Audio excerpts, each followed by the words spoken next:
The Industrial Revolution in the United States represents a period of profound economic, technological, and social transformation that extended roughly from 1790 to 1920.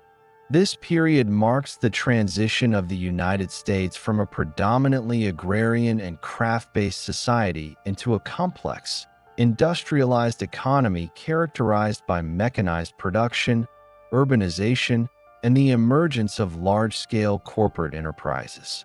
The chronological boundaries of this revolution are established based on the introduction of mechanized textile production in the late 18th century and the widespread adoption of electrified mass production systems by the early 20th century. The period is conventionally divided into phases reflecting the initial establishment of mechanized industries, the expansion of factory systems, the integration of technological innovations such as interchangeable parts, the transportation revolution, the interconnection of regional economies, the acceleration of industrial capacity during the Civil War, the consolidation of heavy industries in the late 19th century, and the eventual maturation of industrial processes and urban industrial society by 1920. Mechanization, the replacement of hand labor with machine-based production, formed the central characteristic of early industrialization. In the United States, mechanization began with the adoption of textile machinery imported or adapted from Britain, including spinning frames, power looms, and carding machines. The earliest factories were typically water-powered, located near rivers and streams capable of providing a continuous and sufficient flow to drive machinery. Water power defined not only the location of initial factories, but also the spatial patterns of early industrial clusters, particularly in New England, where geography, water availability, and pre-existing artisanal skill facilitated the emergence of industrial communities. Mechanization extended beyond textiles to encompass iron, firearms, and other basic manufactured goods. The technical innovations associated with mechanization included the refinement of machine tools, the development of precision engineering techniques, and the introduction of standardized components, which together enabled incremental increases in production efficiency, consistency, and scale. Urban growth occurred in tandem with mechanization. As factories concentrated production in specific locales, populations shifted from dispersed rural settlements to emerging industrial towns. Urbanization was driven by the labor demands of factory production and by the concentration of services, housing, and commercial activities supporting industrial communities. Cities such as Lowell, Massachusetts, and Paterson, New Jersey, grew rapidly as centralized industrial centers, attracting workers from surrounding rural areas and later immigrants from Europe. Urban growth created social and infrastructural challenges, including housing shortages, sanitation demands, and the need for transportation networks capable of supporting both the movement of goods and the daily commute of laborers. Industrial towns often reflected planning by factory proprietors, including the provision of company-owned housing, schools, and mills, which structured both the physical environment and the laboring population. Transportation expansion was integral to the Industrial Revolution, facilitating the movement of raw materials to factories and finished goods to domestic and international markets. Initially, rivers and canals provided the most efficient means of bulk transportation, allowing for the shipment of timber, iron, cotton, and other raw materials. The construction of the Erie Canal, completed in 1825, exemplifies the scale of early infrastructure investment, connecting the interior of New York State and the Great Lakes region with the Atlantic Ocean, thereby reducing shipping costs and accelerating trade. The introduction of steamboats and the expansion of railroad networks in the 19th century further transformed the spatial and economic dimensions of industrialization. Railroads enabled faster, more reliable, and year-round transportation, connecting previously isolated regions and allowing factories to draw on wider labor pools and resources. The integration of national markets through transportation infrastructure facilitated regional economic specialization, permitting the North to focus on industrial production, the South on cotton agriculture, and the Midwest on grain and livestock, creating interdependent economic systems. Labor transformation accompanied the shift to mechanized production. Before industrialization, household-based production and artisanal craft systems predominated, with work organized around family units and local demand.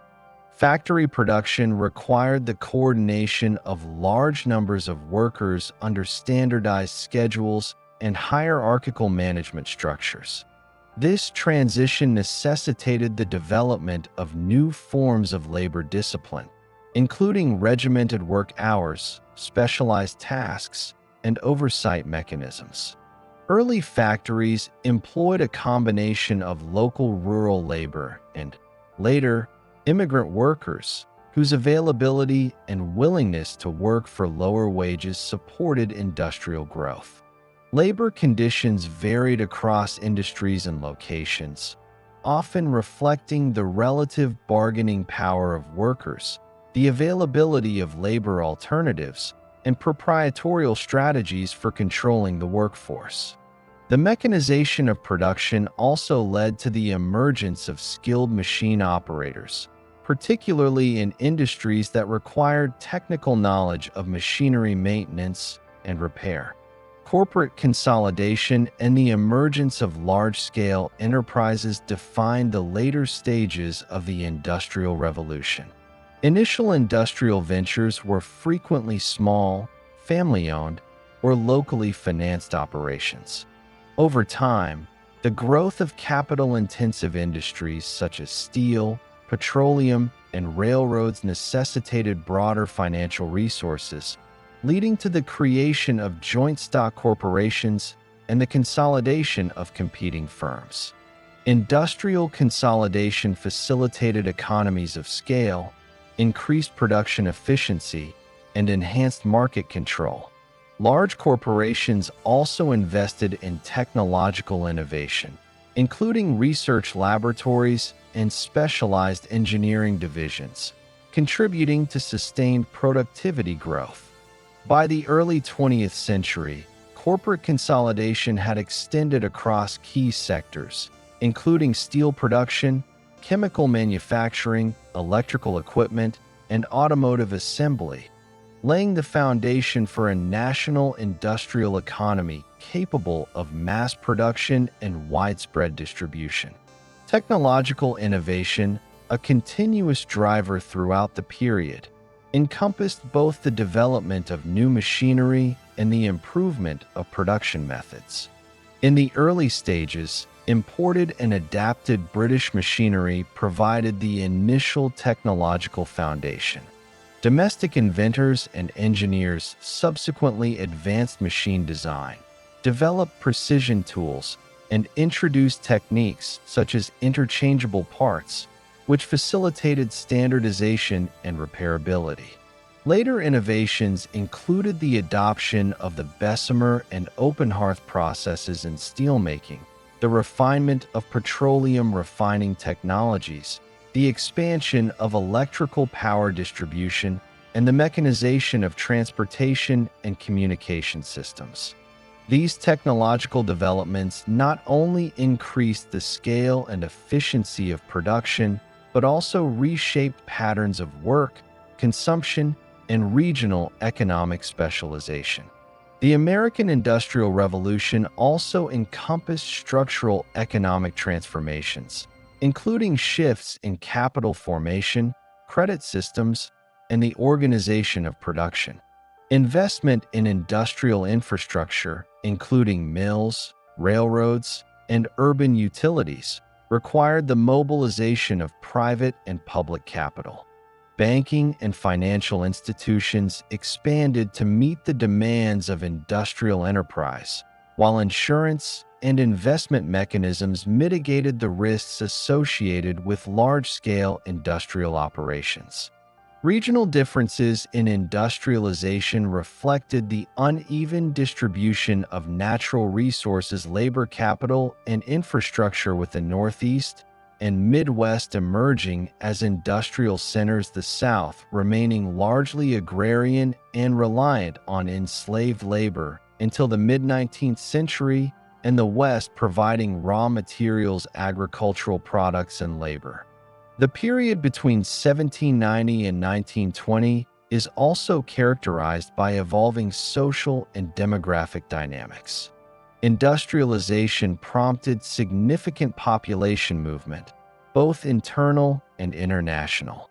Rural to urban migration accelerated, while waves of European immigration provided a steady supply of labor for factories and transportation infrastructure. These demographic shifts contributed to the growth of ethnically and culturally diverse urban centers and facilitated the development of specialized labor markets. Social structures adapted to new economic realities, including the emergence of wage labor as a dominant form of employment, changes in family labor patterns, and the gradual incorporation of women and children into the industrial workforce. Throughout the American Industrial Revolution, the interplay of mechanization, urbanization, transportation, labor transformation, corporate consolidation, and technological innovation shaped the trajectory of economic development. Each component influenced and reinforced the others. Transportation networks enabled factory expansion. Mechanization increased labor demand and productivity. Corporate structures facilitated technological investment, and urban growth supported labor supply and market development. The period also established institutional and regulatory frameworks, including early labor laws, antitrust legislation, and infrastructure planning, which guided industrial expansion and addressed emerging economic and social challenges. By 1920, the United States had achieved a level of industrial maturity that distinguished it from the pre-1790 agrarian economy. Electrification, standardized mass production methods, and integrated transportation systems characterized a national industrial system capable of producing goods on a scale previously unseen. Urban industrial society had become dominant, with the majority of the population residing in cities or industrial towns and participating in wage-based employment. National markets were integrated, and American industries competed successfully on global terms, reflecting the culmination of over a century of continuous innovation, investment, and structural transformation. The period from 1790 to 1920 thus represents a coherent historical interval defined by the rise and consolidation of industrial production, labor reorganization, technological advancement, and economic integration that collectively established the United States as a leading industrial power. Before 1790, the economy of the United States was predominantly agrarian, characterized by dispersed rural settlements, household-based production, and small-scale craft labor systems. The population of the 13 colonies at the time of independence in 1776 was approximately 2.5 million, concentrated largely in rural areas, with towns serving primarily as local market centers rather than industrial hubs.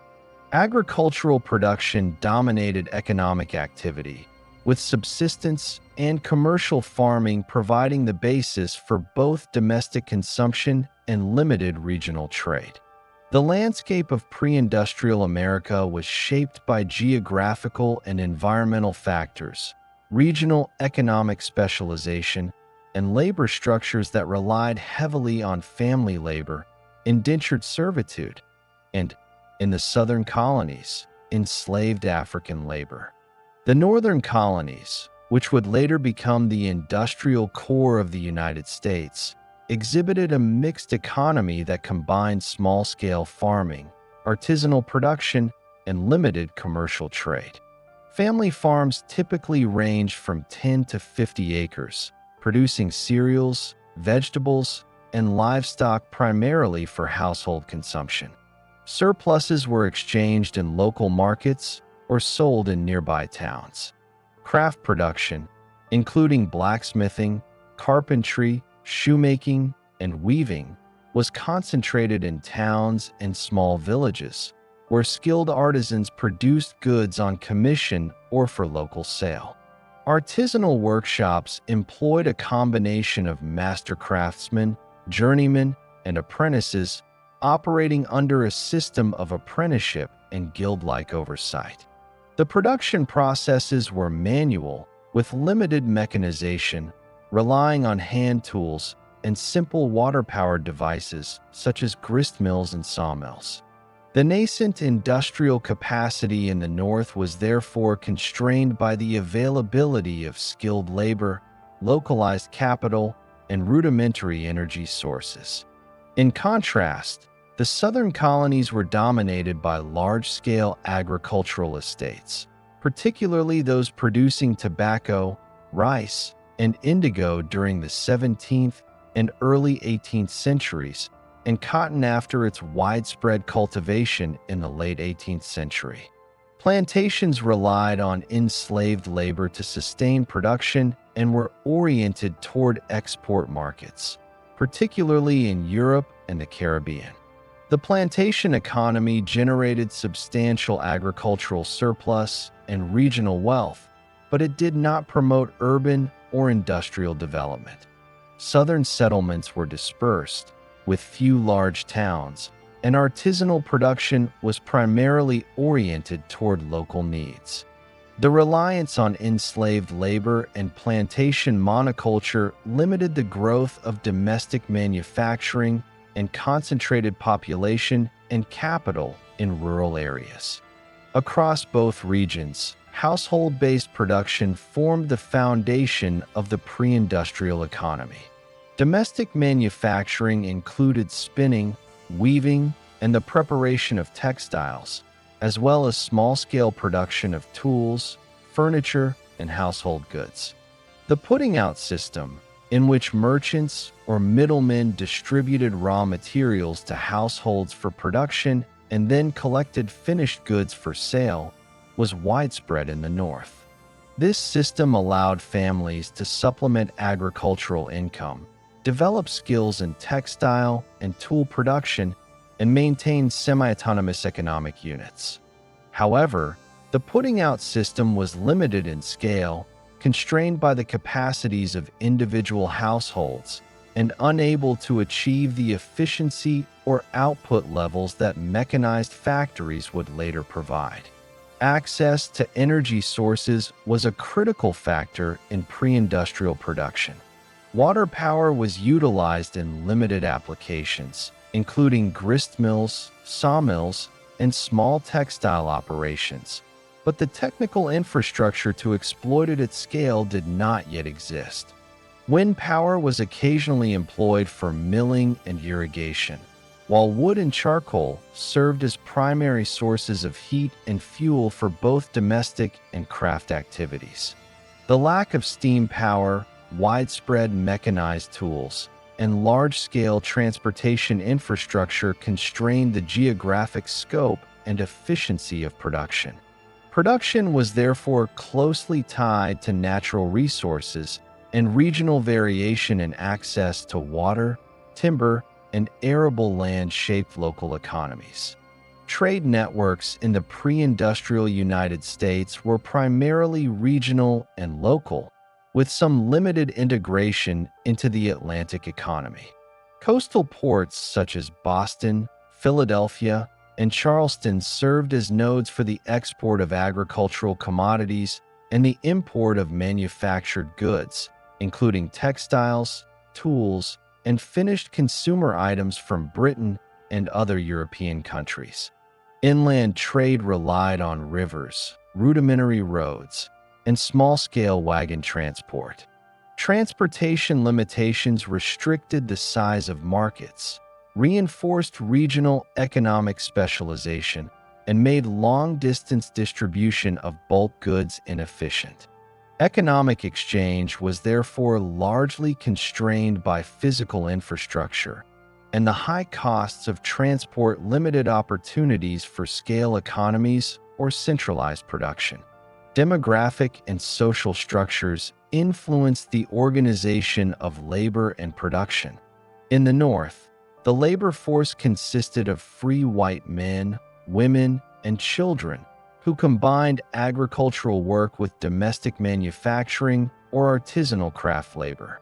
Apprenticeship systems provided structured training for young men entering skilled trades, while women often performed spinning, weaving, and food processing, largely within household settings. Population density remained low, with settlements spaced to accommodate agricultural land use, which limited the concentration of labor required for larger industrial operations. In the South, the enslaved African population constituted a substantial proportion of the workforce, particularly on large plantations producing export crops. Enslaved labor was coerced and organized to maximize agricultural output rather than promote industrial development. These demographic patterns created regional differences in labor availability, skill distribution, and the potential for mechanized industry. Capital formation and financial structures in pre-1790 America were also limited. Investment was largely directed toward land acquisition, agricultural improvement, and small-scale local enterprises. Banking and credit institutions existed in rudimentary forms, with some colonial banks and private lenders providing credit for merchants and farmers, but capital markets were insufficiently developed to support large-scale industrial investment. The absence of substantial domestic financial infrastructure restricted the ability of entrepreneurs to mobilize funds for mechanized manufacturing, infrastructure development, or urban industrial expansion. Industrialization would require both the accumulation of capital and the creation of mechanisms to channel it into productive ventures. Technological capabilities prior to 1790 were modest. Most production relied on hand tools, simple mechanical devices, and adaptations of imported technology. Textile production involved hand spinning and handloom weaving, while ironworking and toolmaking were performed in small-scale forge shops using charcoal-fired furnaces and manually operated bellows. Innovations such as the seed drill, simple water wheels, and improved plows existed, but systematic application of mechanization to mass production was rare. The United States possessed skilled artisans and a growing tradition of technical ingenuity, yet technological diffusion remained uneven, and the infrastructure to scale production beyond local markets was absent. Education and knowledge dissemination influenced the pre-industrial economy. Technical knowledge was transmitted primarily through apprenticeship, informal instruction, and printed manuals. Scientific and engineering knowledge existed in specialized circles, often associated with military or governmental institutions, such as the colonial militias or the Continental Army's ordnance departments. Institutions of higher learning, including Harvard, Yale, and the College of William and Mary, provided limited scientific instruction, but technical education focused on practical skills rather than industrial application. The development of industrial knowledge networks, including societies for mechanics and engineers, would emerge in later decades as mechanization and technical specialization expanded. Geography and natural resources created regional variations in economic potential. New England's rivers, streams, and rocky soil supported small-scale agriculture, water power utilization, and the concentration of artisanal production. The Middle Atlantic colonies combined fertile farmland, navigable rivers, and access to coastal ports, facilitating a mixed economy of agriculture, trade, and craft production. The southern colonies' flat terrain and climate supported large-scale plantation agriculture, particularly of labor-intensive export crops. The western frontier, extending from the Appalachian Mountains to the Mississippi River, offered abundant land for settlement and agriculture, but limited population density and infrastructure, constraining industrial development. These regional characteristics established the structural conditions that would influence the geographic distribution of early factories, transportation routes, and urban centers. The pre-1790 United States economy was also shaped by government policy and institutional frameworks. Colonial and early federal governments regulated trade, tariffs, and currency, often to support agriculture and commerce rather than industry. Policies such as the Navigation Acts and state-level tariffs affected the flow of goods and capital but did not actively promote mechanized manufacturing. The absence of substantial protective measures for the domestic industry, limited patent enforcement, and uneven infrastructure investment constrained entrepreneurial activity in industrial production. Legal and political structures established the foundation for future economic development while leaving the initiative for mechanization largely in private hands. The emergence of the first American factories in 1790 marked a significant turning point in the economic and technological development of the United States. The earliest mechanized production systems were heavily influenced by British industrial models, reflecting the transatlantic transfer of knowledge, machinery, and technical skills. The establishment of Samuel Slater's water-powered textile mill in Pawtucket, Rhode Island, is widely recognized as the origin of industrial factory production in the United States. Slater, an English-trained mechanic, brought detailed knowledge of textile machinery, particularly the Arkwright water frame, which he adapted to American conditions. This innovation introduced mechanized spinning to the United States and represented the initial step in the creation of localized industrial clusters. Slater's mill, operational by 1790, utilized water power derived from the Blackstone River, demonstrating the strategic importance of rivers and streams in early industrial location decisions. The mill employed a system of power transmission, with belts and shafts connecting the water wheel to multiple spinning frames. This configuration allowed a single energy source to drive a multiplicity of machines, substantially increasing the output relative to traditional hand-spinning methods.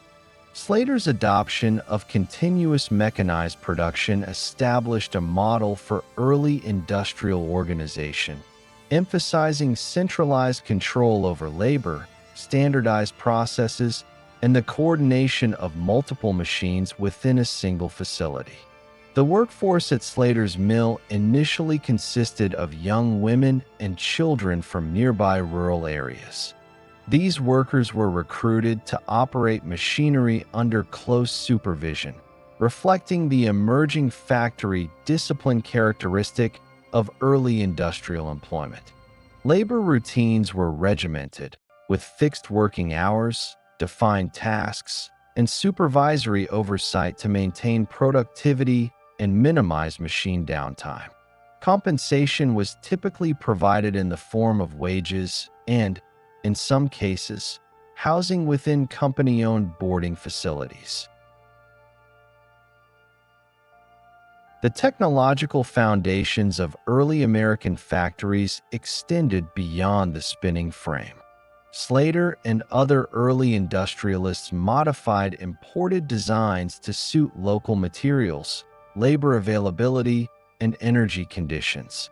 Wood, iron, and locally produced components were integrated into machinery to replace parts that were otherwise difficult to import. This process of adaptation required technical knowledge, experimentation, and incremental innovation, establishing a culture of mechanical problem-solving that contributed to the broader development of industrial engineering in the United States. In addition to textiles, early industrial workshops in Rhode Island, Massachusetts, and Connecticut explored the mechanization of other production processes, including ironworking, paper milling, and tool manufacture, creating a foundation for the diversification of industrial activity. The establishment of Slater's Mill also exemplified the early formation of localized industrial clusters. In Pawtucket and neighboring towns, additional textile mills and supporting enterprises, including machine shops, dye houses, and maintenance workshops, emerged to supply equipment, repair machinery, and provide specialized labor. These clusters facilitated knowledge transfer, technical skill development, and the circulation of innovations within a concentrated geographic area. The proximity of mills to one another and to water power sources created economies of scale and agglomeration effects, reinforcing the viability of industrial production and setting a pattern for future industrial regions in New England. Early factories operated in a context of limited infrastructure, including transportation, energy supply, and urban support systems. Raw materials such as wool, flax, and cotton were sourced locally or imported through coastal ports, while finished textiles were distributed to regional markets via horse-drawn wagons, rivers, and coastal shipping routes. The absence of extensive road and rail networks constrained the scale of production and influenced the geographic concentration of mills near navigable waterways.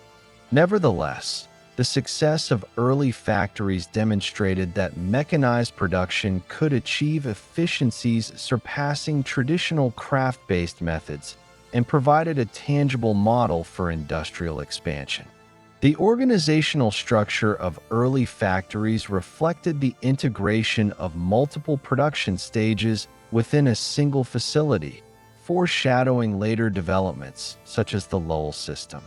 Slater's Mill centralized spinning operations, reducing the reliance on dispersed household production.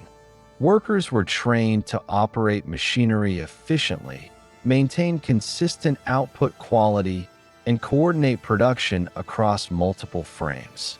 Supervisory staff monitored performance, repaired machinery, and ensured that production schedules were maintained.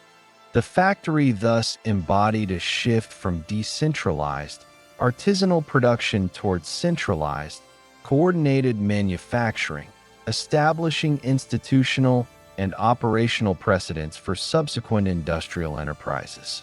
Capital investment in the first factories was constrained but critical.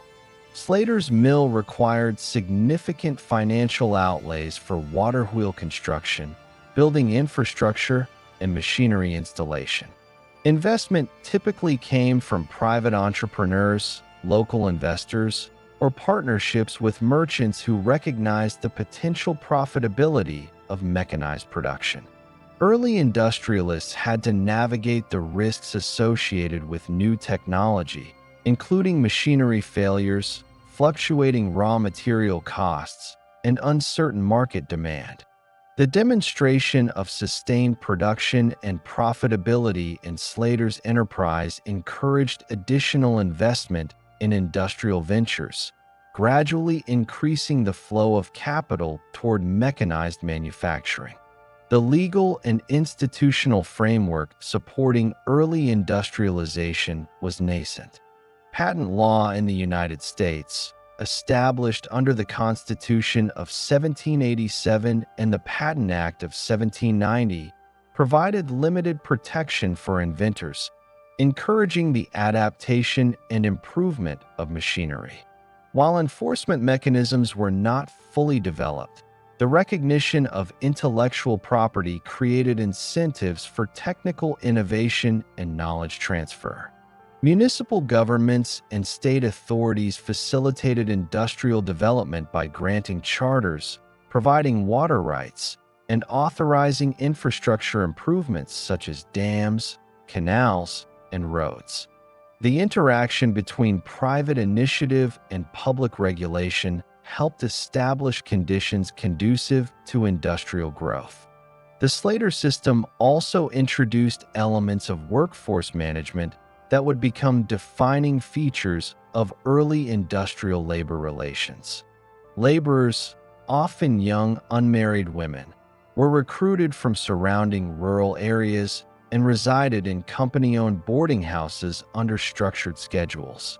Meal provisions, curfews, and moral oversight were employed to maintain discipline and ensure consistent labor availability. This system integrated social, residential, and occupational regulation within the industrial enterprise, creating a controlled labor environment and minimizing turnover. While the workforce was limited in scale, the organizational principles established by the Slater system influenced subsequent industrial developments, including the larger and more complex factory communities of the Lowell system. Technological dissemination was facilitated by the movement of skilled mechanics, apprentices, and innovators. Slater himself trained workers in machine operation and maintenance, while other early industrialists observed, adapted, and implemented similar machinery in neighboring communities. Knowledge networks developed through apprenticeships, partnerships, and informal correspondence, creating a localized culture of technical skill and industrial expertise. These networks supported the gradual expansion of mechanized production across New England and into the Mid-Atlantic region, allowing industrial techniques to spread more rapidly than would have been possible through isolated experimentation. The broader economic context of the 1790s provided both opportunities and constraints for industrialization. The United States was emerging from the Revolutionary War with a population increasingly concentrated in urban areas and a growing domestic market for manufactured goods. Trade disruptions caused by the war had limited access to imported textiles and tools, creating a supply gap that the domestic industry could exploit. The presence of natural resources, particularly water power, timber, and local iron deposits, supported the initial establishment of mechanized production. Additionally, the legal and financial frameworks of the early federal government provided a relatively stable environment for entrepreneurial investment, including the protection of property rights, enforcement of contracts, and the establishment of a national currency. The first factories demonstrated that mechanization could achieve greater productivity and consistency than artisanal methods. Hand spinning of cotton, wool, or flax, which produced limited quantities at variable quality, was replaced by mechanized frames capable of producing multiple threads simultaneously, maintaining uniform thickness and strength. This increased efficiency allowed for the expansion of markets, as textile production could now meet both domestic consumption and regional export demands. Mechanization also reduced reliance on skilled individual labor for routine production, although skilled operators remained essential for machine maintenance, adjustment, and repair. The emergence of the first factories in 1790 established patterns that would define subsequent American industrialization. Geographic concentration near energy sources, centralized and coordinated production, regimented labor organization, adaptation of imported technology, incremental innovation, localized technical knowledge networks, and integration with regional and national markets. These early factories demonstrated that mechanized production was feasible in the American context, despite geographic, financial, and infrastructural constraints, and provided a model for the expansion of textile and other industries in the decades that followed. By establishing a reliable framework for mechanized manufacturing, the first American factories set the stage for the growth of industrial towns. The expansion of labor markets and the development of complementary industries, such as machine tools, ironworks, and transportation infrastructure. The period following 1790 witnessed the replication and adaptation of the Slater model, with new mills employing water power, mechanized machinery, and regimented labor, gradually creating an industrial base that extended beyond single villages to regional clusters in New England. The emergence of factories in this period thus represents the foundational phase of American industrialization, marking the transition from household-based production to mechanized, coordinated, and capital-intensive manufacturing. Between the 1810s and the 1840s, textile production in the United States underwent a significant expansion, characterized by the development of large-scale factories, the introduction of integrated production systems, and the organization of labor in regimented industrial communities. Massachusetts emerged as the center of early textile manufacturing, building on the foundation established by Samuel Slater's water-powered spinning mills in Rhode Island. The period saw the evolution from small, single-function mills to comprehensive industrial complexes that consolidated spinning, weaving, finishing, and associated services within a single site. These developments reflected technological, economic, and organizational innovations that shaped American industrialization in the early 19th century. The Lowell system, also known as the Waltham-Lowell system, epitomized the industrial strategies of this period. Developed initially at the Waltham Mills in 1813 and later expanded in Lowell, Massachusetts, this system integrated multiple stages of textile production: carding, spinning, weaving, and finishing under centralized supervision. Factories constructed under the Lowell model were designed to accommodate mechanized machinery powered primarily by water wheels, which were connected via shafting and belt systems to numerous spinning frames and looms. This integration of production stages enhanced efficiency, reduced transportation time between processes, and allowed for standardized output. The architecture of the mills emphasized both functional efficiency and durability, with multi-story brick buildings designed to accommodate machinery, raw materials, finished textiles, and workforces within a controlled environment. Labor recruitment under the Lowell system was distinctive in both its demographic composition and organizational approach. Young women, primarily from rural New England farms, were recruited to operate machinery and perform auxiliary tasks. The selection of women was influenced by economic, social, and logistical considerations, including the availability of unmarried daughters seeking seasonal or supplemental income, the perception that women were suitable for repetitive machine work, and the social acceptability of housing women in supervised boarding houses. Workers were typically employed for limited durations, ranging from 1 to 4 years, before returning to family farms or pursuing other opportunities, which facilitated a steady rotation of labor and minimized long-term dependency on factory employment. The boarding houses associated with the Lowell system exemplified the integration of labor management, social oversight, and industrial organization. These residences were constructed and maintained by the mill corporations and were subject to rules governing curfews, conduct, and health practices. Workers were provided meals, medical oversight, and educational opportunities, including lectures, libraries, and cultural events, designed to maintain morale and discipline. While these measures imposed strict regulation over daily life, they also reflected a broader strategy to stabilize the workforce, reduce turnover, and present industrial employment as socially acceptable and morally supervised. The system, therefore, represented a deliberate combination of economic necessity and social engineering, linking production efficiency with labor control.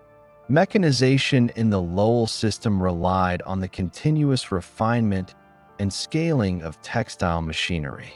Water-powered spinning frames and power looms, adapted from British designs and improved by American inventors, allowed for higher output and greater consistency of textile products. Early looms were capable of producing multiple yards of cloth per day, and mechanized carding machines increased the speed and quality of fiber preparation. Innovations in machine design, including improved gearing, belt-driven power transmission, and interchangeable parts for maintenance, reduced machine downtime and enhanced reliability. These technological advances enabled factories to increase production volumes and to compete more effectively in both domestic and international markets. The concentration of industrial labor and mechanized production in Lowell and similar towns facilitated the development of ancillary industries. Machine shops, foundries, and blacksmiths supported the construction, maintenance, and repair of textile machinery. Dye houses and finishing plants provided additional stages of value addition, while local transportation and storage services facilitated the distribution of raw cotton and finished textiles. The clustering of these activities created agglomeration economies, where the proximity of complementary enterprises reduced costs, enhanced technical knowledge exchange, and reinforced the viability of industrial towns. These patterns of localized industrial integration foreshadowed later developments in regional manufacturing centers and established a model for the replication of industrial communities. The economic impact of the Lowell system was significant, both regionally and nationally.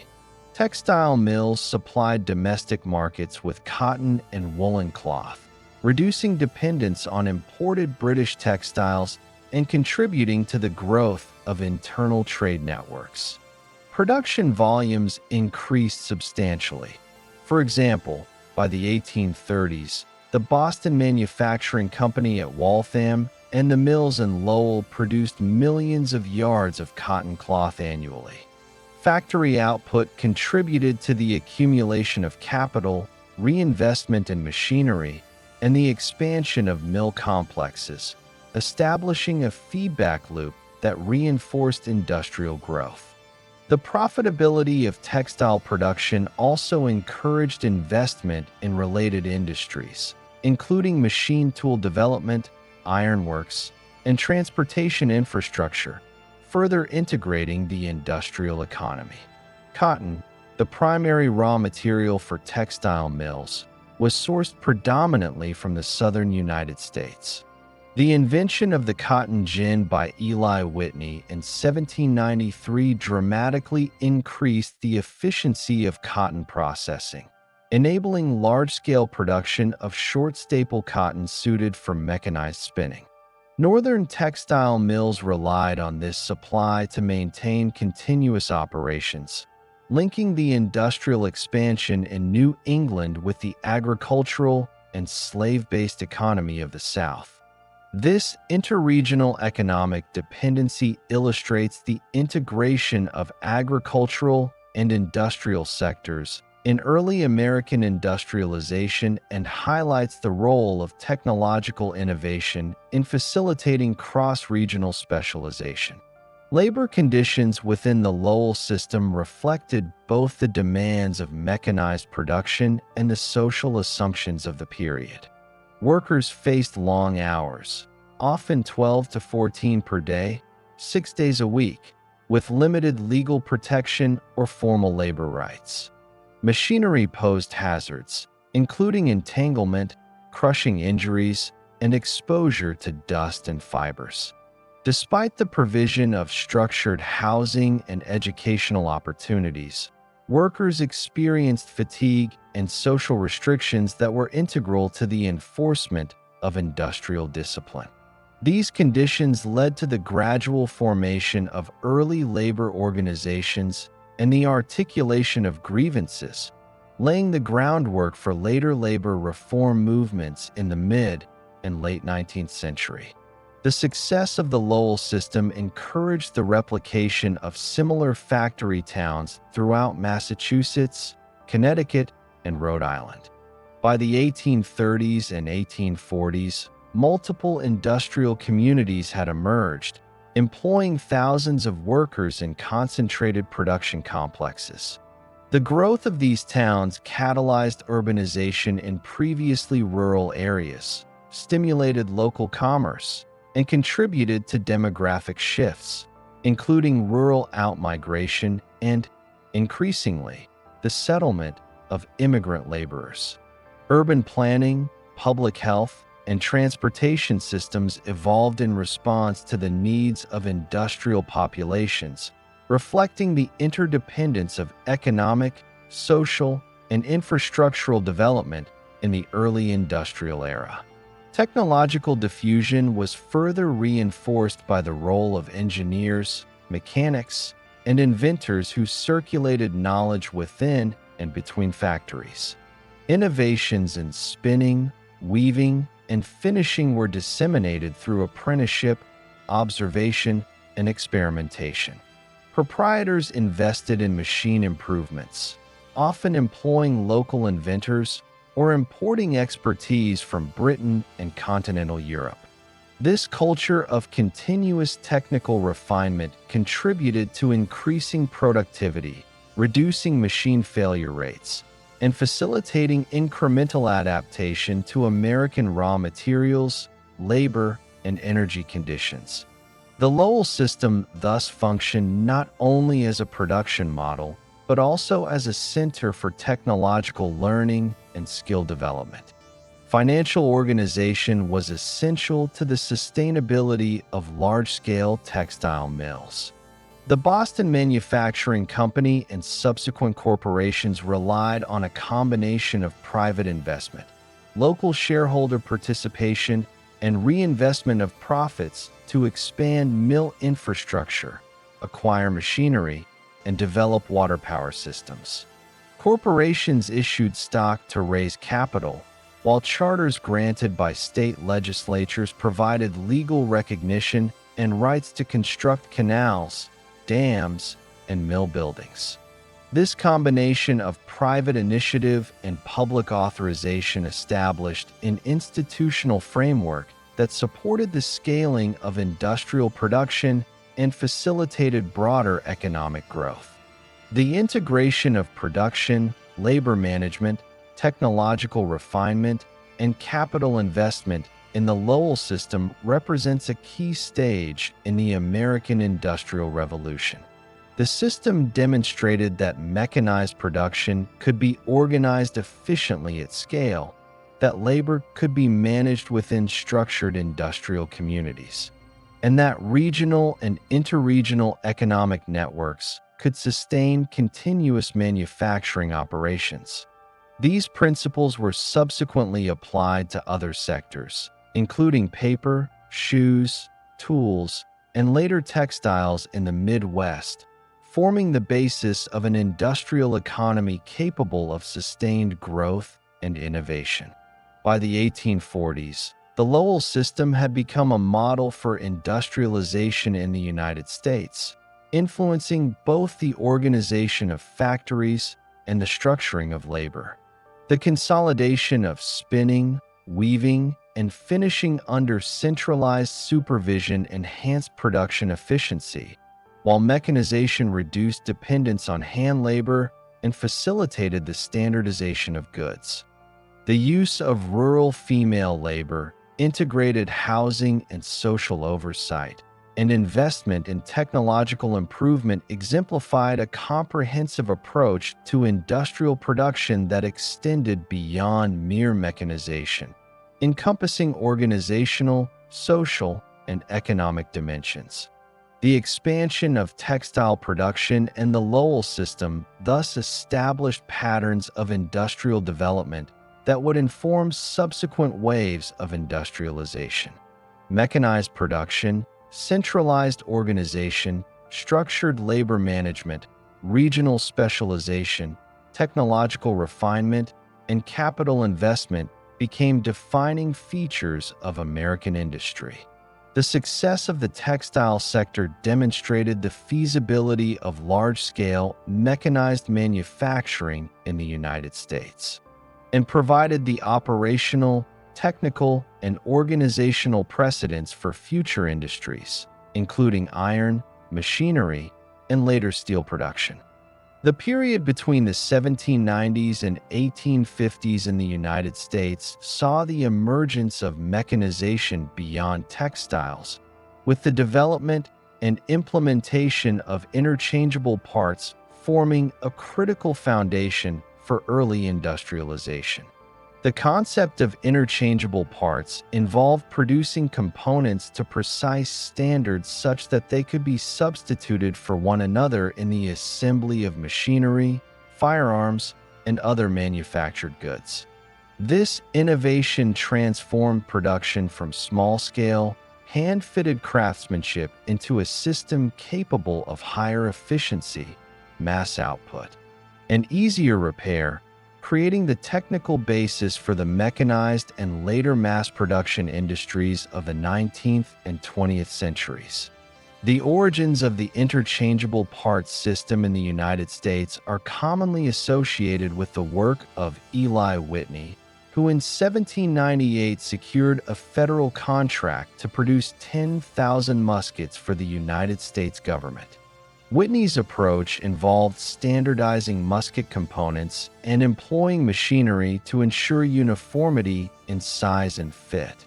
While initial implementation faced technical challenges, including limitations in machine precision and material variability, Whitney's methods established a principle of production that emphasized repeatability, modularity, and reliance on mechanized tooling. This approach enabled components to be manufactured separately and later assembled without the need for extensive hand fitting, reducing production time and increasing consistency. The concept of interchangeable parts was further refined and expanded by other inventors and armories in the early 19th century. Simeon North, a gunsmith and industrialist, implemented precision milling machinery at his armory in Middletown, Connecticut, producing pistols and firearms with high degrees of uniformity. John Hall, operating at the Harper's Ferry Armory, introduced advanced machine tools and jigs that allowed for the mass production of rifles with interchangeable components. These developments demonstrated the practical feasibility of standardization across multiple types of firearms, and laid the groundwork for broader applications in other industries, including clocks, watches, sewing machines, and agricultural equipment. Federal armories played a central role in the development and dissemination of early mechanized manufacturing techniques. Armories at Springfield, Massachusetts, and Harper's Ferry, Virginia, were established to produce military equipment for the United States government, providing both capital investment and technical infrastructure for experimentation with interchangeable parts. Skilled artisans were employed to design, operate, and maintain machinery capable of producing standardized components, while machine shops developed specialized cutting tools, milling devices, and inspection systems to maintain dimensional accuracy. The armory system thus functioned as a state-supported laboratory for the refinement of mechanized manufacturing, contributing directly to the transfer of technical knowledge to civilian industry. The implementation of interchangeable parts had significant implications for labor organization and production methods.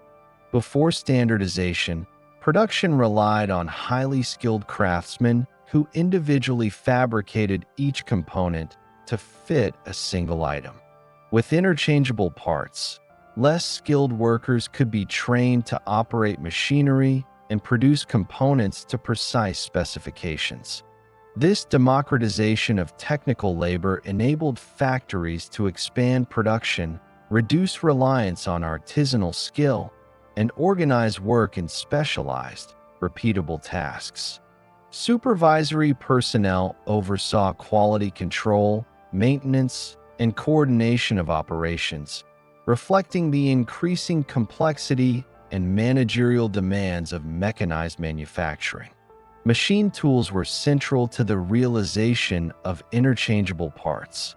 These devices, including lathes, milling machines, drill presses, and shaping machines, allowed for the precise cutting, shaping, and finishing of metal components. Innovations in machine design emphasized rigidity, repeatability, and accuracy, enabling the production of components with tolerances sufficient for substitution in assembly. Tooling improvements, such as standardized gauges and jigs, ensured consistent quality, while maintenance procedures preserved the reliability of equipment. The development and dissemination of machine tools created a technical infrastructure that could be applied across multiple industries, forming a critical element in the broader mechanization of American manufacturing. The introduction of interchangeable parts extended beyond firearms to other sectors of the early industrial economy. Clockmaking, for example, benefited from the standardization of gears, escapements, and other components, allowing for the assembly of accurate timepieces at scale. Agricultural machinery, including plows and threshing devices, incorporated standardized parts that reduced repair time and improved durability. Sewing machines, emerging in the 1840s and 1850s, relied on the same principles of modularity, enabling mass production of both machines and accessories. These applications demonstrate the versatility of interchangeable parts as a technological and organizational innovation that shaped multiple domains of industrial production.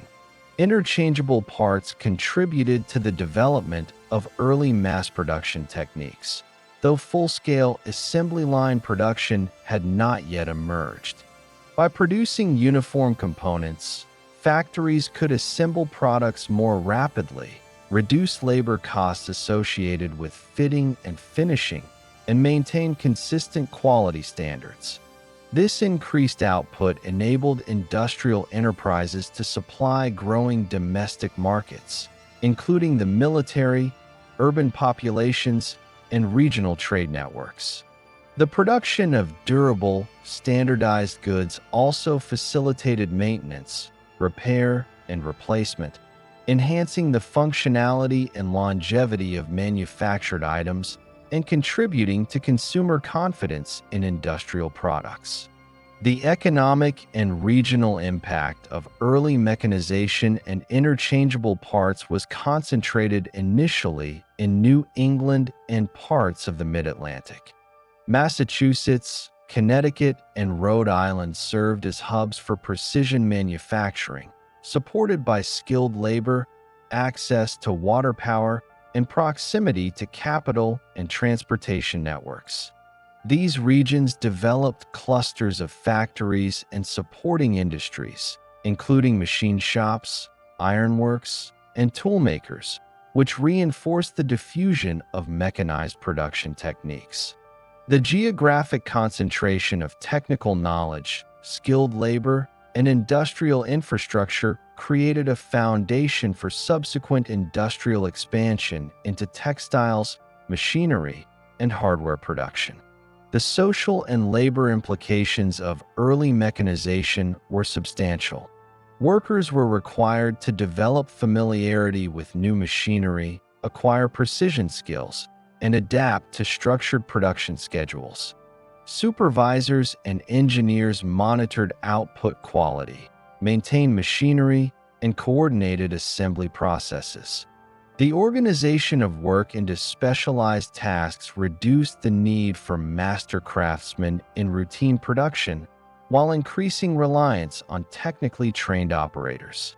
Labor hierarchies emerged, reflecting the separation of managerial oversight, machine operation, and maintenance responsibilities. While early mechanization increased efficiency, it also introduced new occupational hazards, including exposure to moving machinery, dust, and metalworking processes.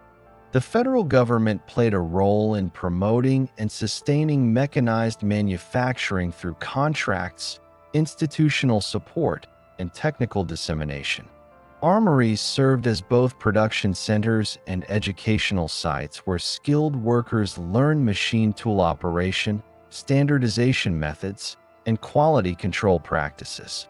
Artisans trained at these facilities often moved into private industry, bringing with them knowledge of interchangeable parts, machine tools, and production management. This transfer of expertise facilitated the expansion of mechanized production into civilian industries, including clocks, tools, textile machinery, and later transportation equipment. Technological innovation during this period was iterative, building on prior experimentation and incremental improvements. Eli Whitney's early attempts at standardization faced limitations due to variable material quality, imprecise tooling, and inexperience in assembly methods. Subsequent innovations by Simeon North, John Hall, and others addressed these limitations, introducing advanced jigs, precision cutters, and inspection techniques that improved consistency and reduced waste.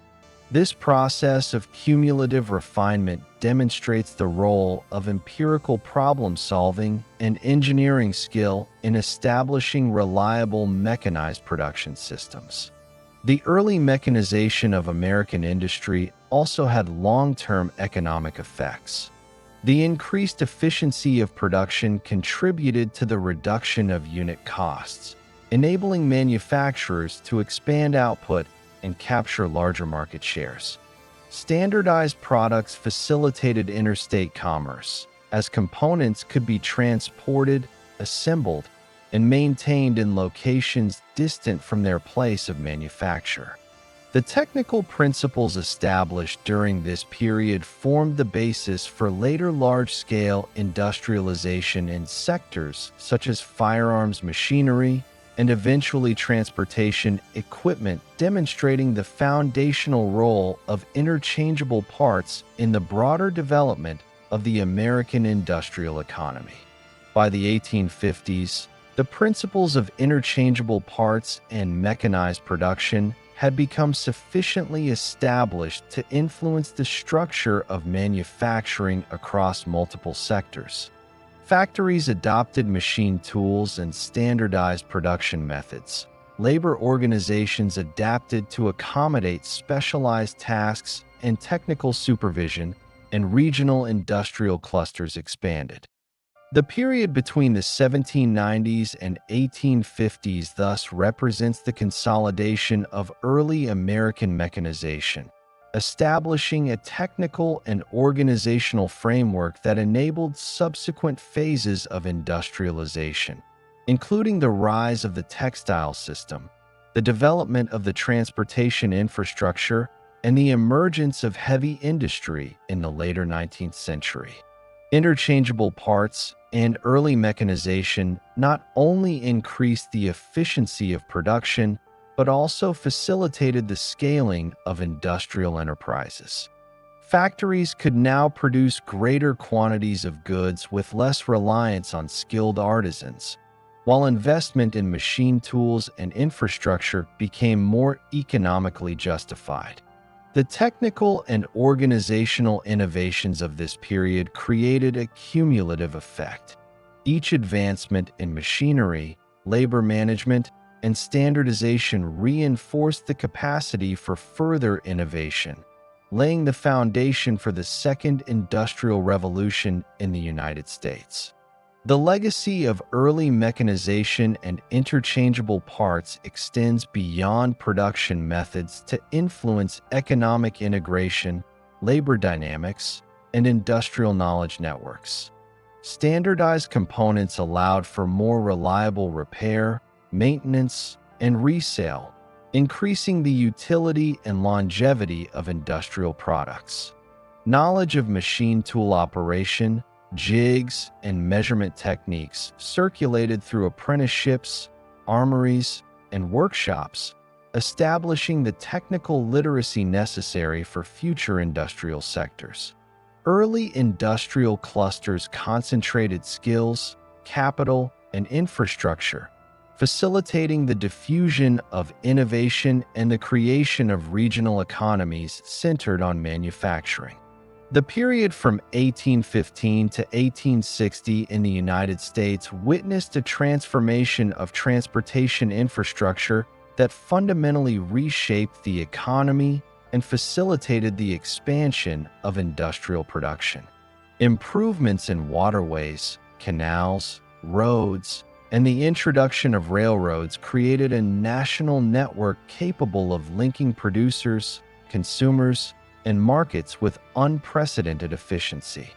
This transportation revolution integrated previously regional economies into a more unified national market, reduced costs and transit times, and directly supported the broader processes of industrialization that characterized the first half of the 19th century. Waterborne transport remained the foundation of early American trade. Rivers had long served as conduits for moving agricultural and manufactured goods, but the early 19th century saw innovations in vessel design and propulsion that expanded capacity and reliability. The development of the steamboat, beginning with Robert Fulton's Clermont in 1807, revolutionized riverine transport by allowing vessels to travel against currents with regular schedules and predictable timing. By the 1820s, steamboats were operating along major rivers such as the Hudson, Ohio, Mississippi, and Missouri, connecting agricultural regions, emerging industrial centers, and port cities. Steamboats increased cargo capacity, reduced travel time, and expanded the geographical reach of commerce, providing manufacturers and merchants with access to broader markets. Canal construction represented a complementary advancement, enabling the movement of bulk goods through inland regions that lacked navigable rivers. The Erie Canal, completed in 1825, served as a model for subsequent projects. Stretching approximately 363 miles from Albany to Buffalo, it connected the Hudson River to the Great Lakes, facilitating the transport of agricultural produce, timber, and raw materials to eastern markets and manufactured goods to western settlements. The Erie Canal reduced transportation costs significantly, with freight charges on bulk commodities falling by as much as 90% compared to overland routes.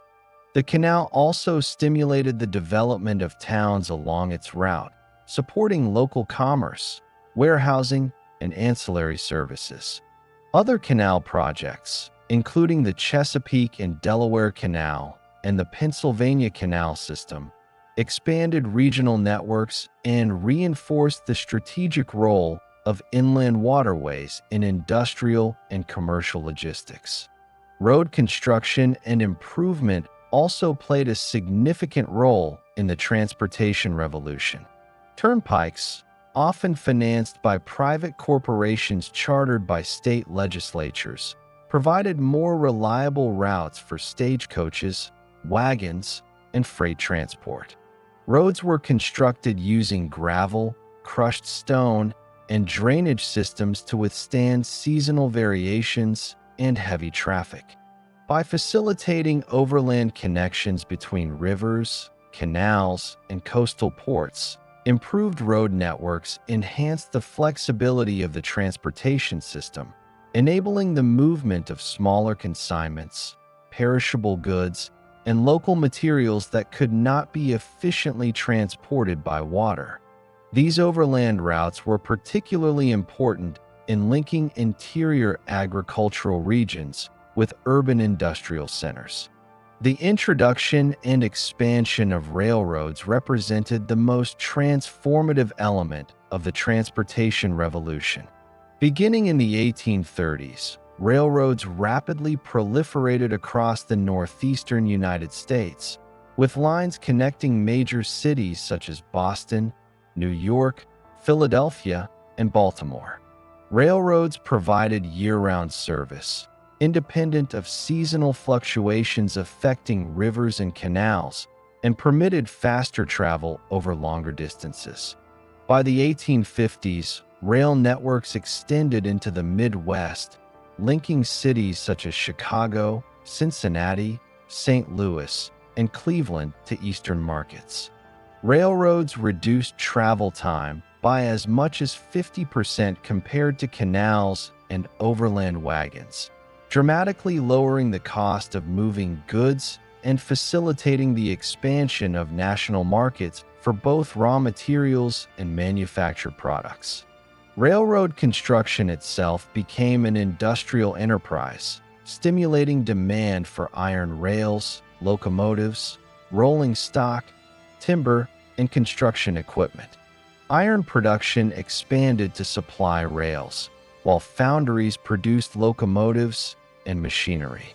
Bridges, tunnels, and grading projects created new opportunities for engineering innovation and skilled labor. The railroad industry also required ancillary services, including maintenance shops, signaling systems, and scheduling operations, establishing an industrial ecosystem that supported both transportation and broader economic development. Investment in railroads came from private capital, state bonds, and municipal subsidies, reflecting the importance of public-private partnerships in establishing large-scale infrastructure projects. The integration of multiple modes of transport, steamboats, canals, turnpikes, and railroads, enabled more complex and efficient logistics systems. Goods could be transported from rural production areas via local roads to canals or rivers, shipped by steamboat to port cities, and then distributed inland by rail or stagecoach. This multimodal network allowed for greater specialization and regional economic differentiation. Agricultural regions could focus on crop production while relying on industrial centers for manufactured goods, while textile, machinery, and iron producers gained access to distant raw material sources and emerging consumer markets. The resulting increase in trade volumes facilitated capital accumulation, reinvestment, and industrial expansion. The transportation revolution also contributed to the spatial redistribution of population and economic activity. Towns and cities located along canals, rivers, and rail lines grew rapidly, serving as commercial hubs, manufacturing centers, and transportation junctions. For example, the completion of the Erie Canal spurred the growth of Buffalo, Rochester, and Syracuse, while railroad junctions fostered the emergence of Chicago and Cincinnati, as key industrial and trade centers. The development of infrastructure created employment opportunities in construction, transportation services, warehousing, and manufacturing, reinforcing the interdependence between industrial growth and the transportation network. Regional specialization in agriculture and industry was facilitated by improved transportation. The Midwest increasingly produced grain, livestock, and timber for consumption in eastern cities, while southern states specialized in cotton and other cash crops. Northern states developed textile, machinery, and iron manufacturing industries, which relied on raw materials transported efficiently by the expanding transportation network. This interregional economic integration created dependencies that linked agricultural productivity, industrial capacity, and market access, illustrating the role of transportation infrastructure as a driver of the broader American Industrial Revolution. Technological and engineering innovations were central to the expansion of the transportation system. The design of stronger, lighter, and more efficient locomotives allowed trains to carry heavier loads at higher speeds.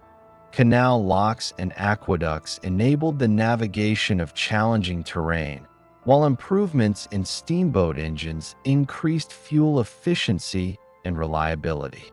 Standardization in railroad track gauge, signaling equipment, and rolling stock facilitated interoperability and expanded the geographic reach of networks. Investment in research, experimentation, and technical expertise ensured that transportation infrastructure could accommodate growing industrial and commercial demands. The transportation revolution had significant economic effects on industrial production and market integration. By reducing transportation costs, manufacturers could expand output without proportionally increasing prices, enhancing competitiveness. Raw materials such as cotton, wool, iron ore, and coal could be obtained from distant regions at lower cost, allowing factories to scale production efficiently. Finished goods could be distributed to national and international markets, supporting economic growth, urbanization, and the accumulation of capital necessary for further industrial expansion. The transportation system thus acted as both an enabler and amplifier of mechanized production. Government policy played a supporting role in the expansion of transportation infrastructure. State and federal authorities granted charters for canal and railroad companies, provided financial incentives, and authorized the construction of roads and bridges. Regulatory frameworks, including navigation laws and toll systems, created predictable conditions for investment and operation.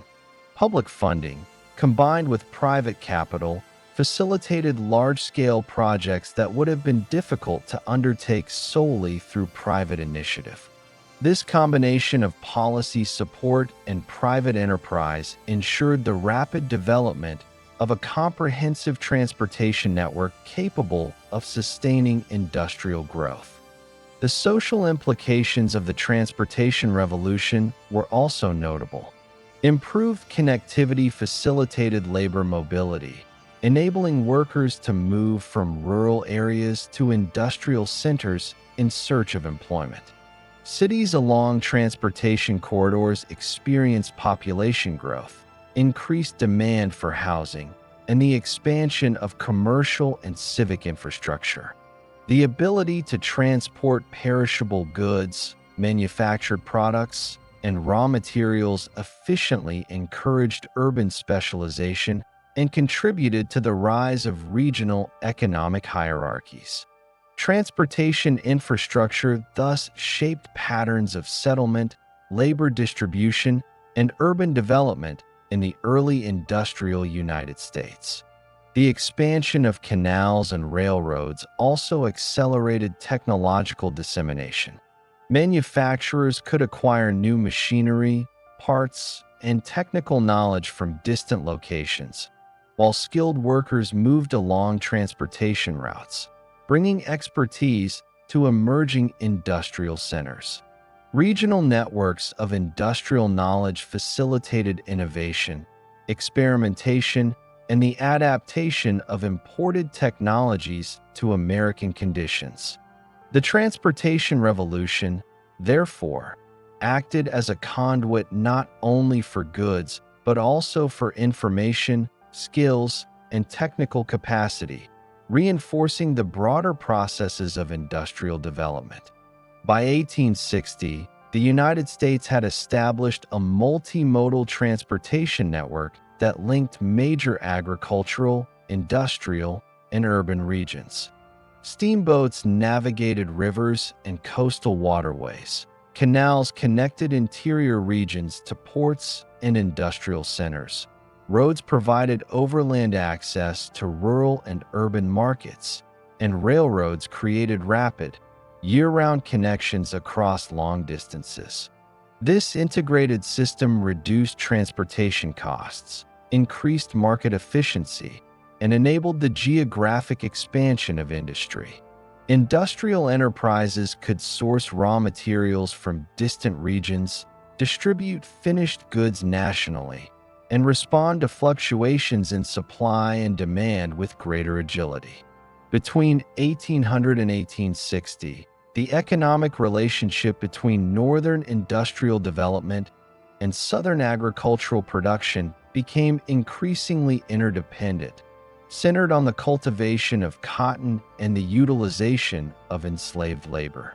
The invention of the cotton gin by Eli Whitney in 1793 dramatically increased the efficiency of cotton processing, particularly for short staple cotton, enabling profitable cultivation across the upland South. The widespread adoption of the cotton gin facilitated the expansion of plantations, reinforced the institution of slavery, and established the southern states as the primary producers of raw cotton for the burgeoning textile industry in New England and other northern manufacturing centers. Cotton quickly became the dominant cash crop of the South, replacing tobacco and rice in economic significance in states including Alabama, Mississippi, Louisiana, and Georgia. By the 1820s and 1830s, the southern United States supplied more than three-quarters of the world's cotton, with production concentrated along the Mississippi River Valley and adjacent regions. Enslaved labor was the primary source of labor for cotton cultivation, involving planting, tending, harvesting, and initial processing of cotton fibers. The labor-intensive nature of cotton production was made economically feasible by the expansion of the enslaved workforce, sustained by natural reproduction and domestic slave trade networks. Northern textile mills, particularly in Massachusetts, Rhode Island, and Connecticut, relied heavily on southern cotton as a raw material for mechanized production. Mills imported raw cotton in bales, which were carded, spun, woven, and finished using water-powered machinery. The dependence on southern cotton linked northern industrial growth directly to the agricultural practices and labor structures of the South. This interregional economic relationship created a system in which southern agricultural output provided the essential input for northern industrialization, while northern manufacturing supplied textiles, machinery, and consumer goods that were distributed both domestically and internationally. The scale of cotton production was facilitated by both technological and infrastructural developments. The cotton gin increased processing speed by removing seeds efficiently from short staple cotton, which had previously been labor-intensive to separate manually. This innovation allowed planters to cultivate larger areas of land profitably and expanded the geographic range of cotton cultivation. Transportation infrastructure, including rivers, steamboats, and later railroads, enabled the movement of raw cotton from inland plantations to ports in New Orleans, Mobile, and Charleston, where it was shipped to northern mills and European markets. These developments linked agricultural production, industrial manufacturing, and global trade in a continuous economic network. The plantation system was structured around a strict hierarchy of labor and management, with enslaved field hands performing most manual labor under the supervision of overseers and plantation owners. Skilled enslaved laborers also contributed to tasks including blacksmithing, carpentry, and machinery maintenance. The institution of slavery was legally and socially entrenched, enforced through state laws, physical coercion, and social norms.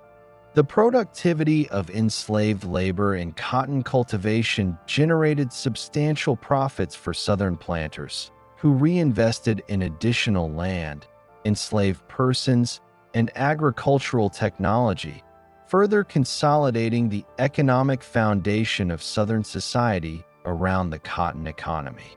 Northern industrial centers experienced significant growth as a consequence of the supply of Southern cotton.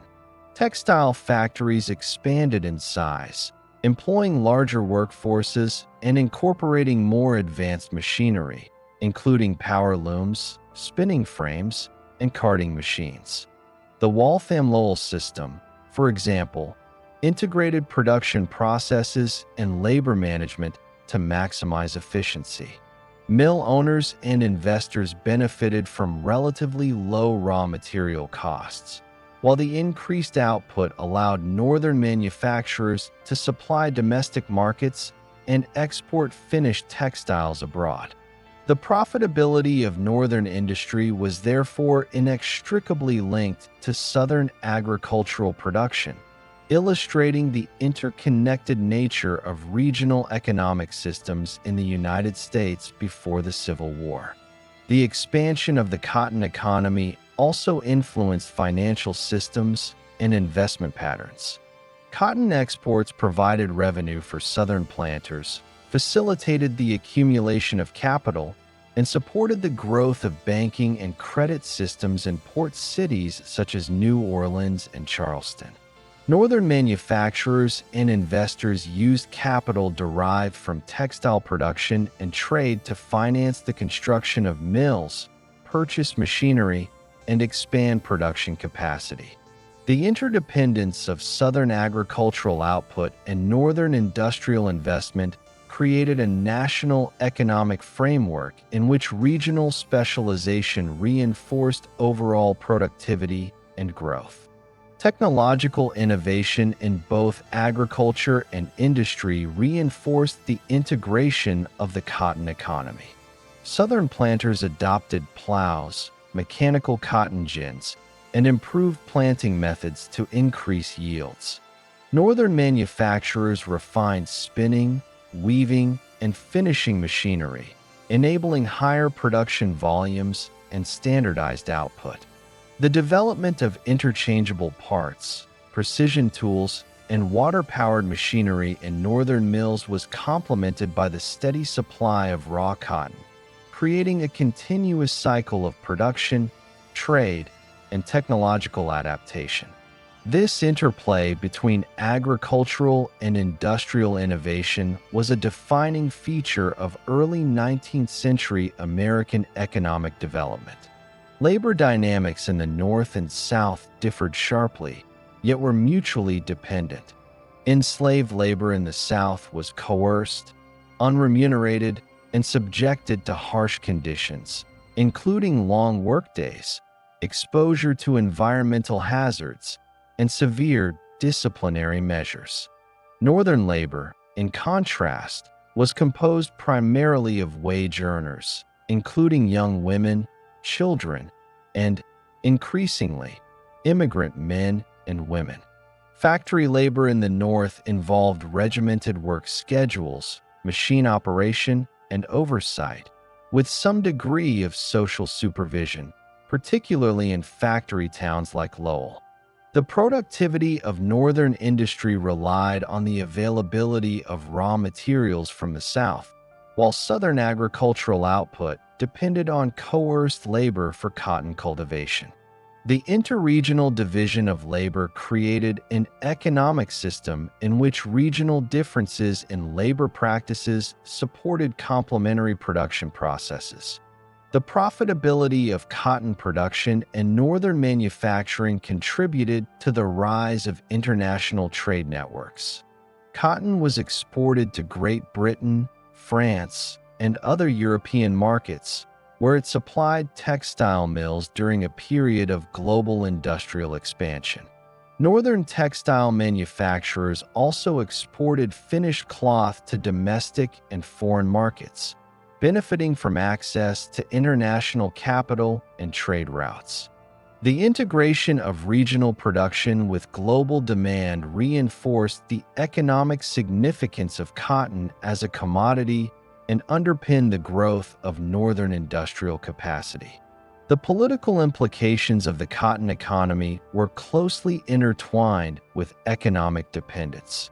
Southern states, reliant on the profitability of cotton and the institution of slavery, defended policies that protected their agricultural interests, including tariffs, trade regulations, and the maintenance of state and federal legal frameworks supporting slavery. Northern industrialists, while economically dependent on Southern cotton, increasingly sought infrastructure improvements, such as canals, railroads, and port facilities to facilitate the movement of raw materials and finished goods. The alignment of economic interests across regions, despite differing labor systems and social structures, created a national economy in which cotton was central to both industrial expansion and political discourse. Infrastructure developments reinforced the interregional connection of the cotton economy. River transport, including steamboats along the Mississippi, Tennessee, and Ohio rivers, allowed rapid movement of raw cotton from plantations to ports. Canal systems, including the Erie Canal and state-sponsored canals, facilitated the transport of manufactured goods and agricultural products. Railroads, emerging in the 1830s and 1840s, further reduced transit times and integrated previously isolated regions into the national economy. The expansion of transportation networks was directly responsive to the demands of the cotton trade and northern manufacturing, illustrating the mutually reinforcing relationship between agricultural production, industrial development, and infrastructure investment. The role of cotton in financing industrial and technological expansion was substantial. Profits from the cotton trade supported investment in machinery, factory construction, and urban development in the North. Similarly, Southern planters reinvested revenues from cotton exports into land acquisition, labor procurement, and agricultural technology.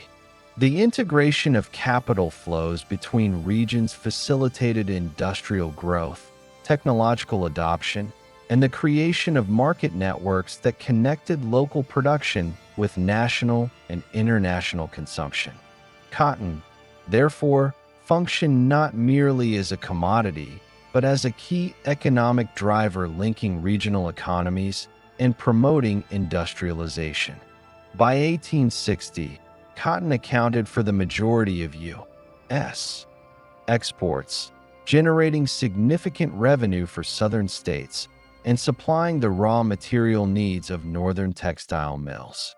The resulting economic interdependence created a national system in which industrial and agricultural sectors were mutually reliant. The Southern plantation economy provided the inputs necessary for northern mechanized production, while northern mills, urban centers, and commercial networks supplied goods, services, and technological innovation that supported Southern economic activity. This interconnection exemplified the structural integration of the United States economy in the antebellum period and highlighted the centrality of cotton and slavery to industrial development. The integration of Southern cotton and Northern industry had long-term implications for labor, technology, and market expansion. The dependence of Northern mills on Southern raw materials incentivized investment in mechanized production techniques, precision machinery, and factory organization. The volume of cotton supplied ensured that mills could operate at high capacity, supporting labor specialization and technological refinement. Transportation infrastructure expanded in response to production and trade requirements, reinforcing national economic integration. The regional division of labor, structured by contrasting systems of coercion and wage labor, underpinned a coordinated pattern of economic growth across the United States. Between 1840 and 1880, the United States experienced profound demographic, social, and economic transformations driven by immigration, labor changes, and urbanization, all closely tied to the broader process of industrialization. The expansion of mechanized industry in northern states created demand for a growing workforce, while transportation improvements facilitated population mobility. Immigration from Europe, coupled with rural to urban migration, supplied labor for factories, construction projects, and transportation networks. These developments contributed to the rapid growth of industrial cities, the diversification of urban economies, and the reorganization of labor into wage-based employment systems. Immigration during this period was characterized by significant flows from Ireland, Germany, and later Scandinavia and other European regions. The Irish, fleeing the Great Famine of the 1840s, settled primarily in urban centers along the eastern seaboard, including New York, Boston, Philadelphia, and Baltimore. German immigrants, arriving in waves during the 1840s and 1850s, settled both in urban centers and rural areas, contributing to skilled labor, artisan trades, and farming. These immigrant groups provided a readily available labor force for factories, railroads, and infrastructure projects, facilitating the expansion of industrial production and the construction of transportation networks essential for connecting industrial regions and markets. The concentration of immigrant populations in urban areas contributed to the rapid growth of cities.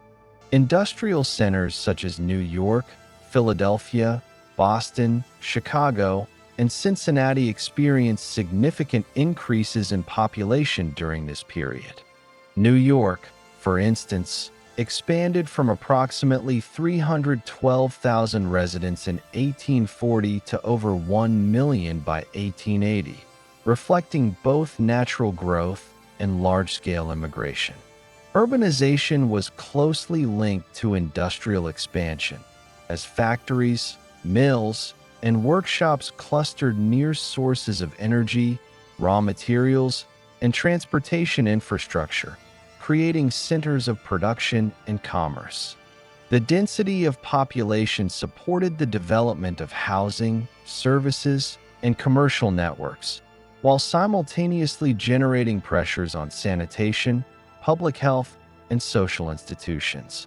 Factory labor underwent substantial transformation during this period, reflecting the demands of mechanized production and the availability of immigrant and domestic labor.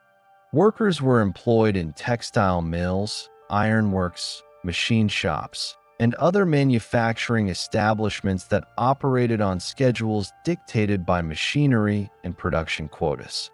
Workdays typically ranged from 10 to 12 hours, 6 days per week, with limited breaks. Labor discipline was enforced through supervision, rules, and, in some cases, fines for absenteeism or tardiness. Factory owners implemented hierarchical management systems, separating skilled operators, supervisors, and unskilled laborers to maximize efficiency and maintain output levels consistent with industrial demand. Child labor became increasingly prevalent in industrial centers. Children, often between the ages of 8 and 14, were employed in textile mills, glass factories, and coal mines. Their small size allowed them to operate machinery, retrieve materials from confined spaces, and perform tasks requiring agility. Wages for child labor were low, yet families often relied on the additional income, making child employment an economic necessity. The extensive use of child labor raised public concern and eventually prompted early regulatory efforts, though enforcement remained limited during this period. Immigrant and domestic laborers often lived in densely populated urban neighborhoods characterized by tenements, shared housing, and minimal infrastructure. Overcrowding, poor sanitation, and inadequate ventilation contributed to the spread of infectious diseases such as cholera, typhoid, and tuberculosis. Urban populations organized informally to provide mutual assistance, including social clubs, ethnic societies, and religious organizations, which offered support for housing, employment, and cultural integration. These networks facilitated social cohesion within immigrant communities while simultaneously addressing challenges posed by rapid urbanization and industrial labor demands. Industrialization and urbanization encouraged the formation of labor organizations aimed at improving wages, working conditions, and job security. Early unions included craft-based associations representing skilled trades such as shoemaking, printing, and ironworking. Broader organizations, such as the National Labor Union, founded in 1866, sought to coordinate labor activity across industries and regions. Labor actions included strikes, petitions, and negotiations with employers, though outcomes were often constrained by limited legal protections, employer resistance, and the availability of replacement labor. Industrial growth, by increasing the concentration of workers in specific locations, facilitated collective action and the dissemination of labor strategies. The expansion of transportation networks, including canals, steamboats, and railroads, was integral to immigration, urbanization, and labor distribution. Railroads connected industrial centers to rural regions, enabling the movement of workers, raw materials, and finished goods. Immigrants arriving at ports such as New York and Baltimore could access inland opportunities for employment through rail and canal networks. Steamboats facilitated regional transport along major rivers, linking cities and providing access to agricultural and industrial resources. The integration of transportation and labor distribution supported industrial efficiency, enabling factories to operate at larger scales and coordinate production across geographic distances. Technological advancements in production and infrastructure influenced labor organization and urban development. Mechanized textile machinery, iron forges, and machine tools required operators trained to maintain consistent output and precision. Workshops and factories organized production around specialized tasks, reducing reliance on individual craftsmanship and emphasizing coordination, timing, and adherence to operational standards. Urban settlements expanded to provide housing and services for these laborers, with neighborhoods often forming around factories, transportation hubs, and ports. The spatial organization of labor and urban infrastructure reflected the functional requirements of industrial production while influencing social interactions and community structures. Industrial employment drew significant participation from women, particularly in textile mills and garment manufacturing. Women, often young and unmarried, were employed under structured work schedules and housed in company-managed boarding facilities in some regions, such as the Lowell mills in Massachusetts. Female labor contributed substantially to production output and household incomes. Work in factories, however, exposed women to physical strain, long hours, and limited autonomy, establishing patterns of wage labor and gendered occupational division that persisted into later periods of industrialization.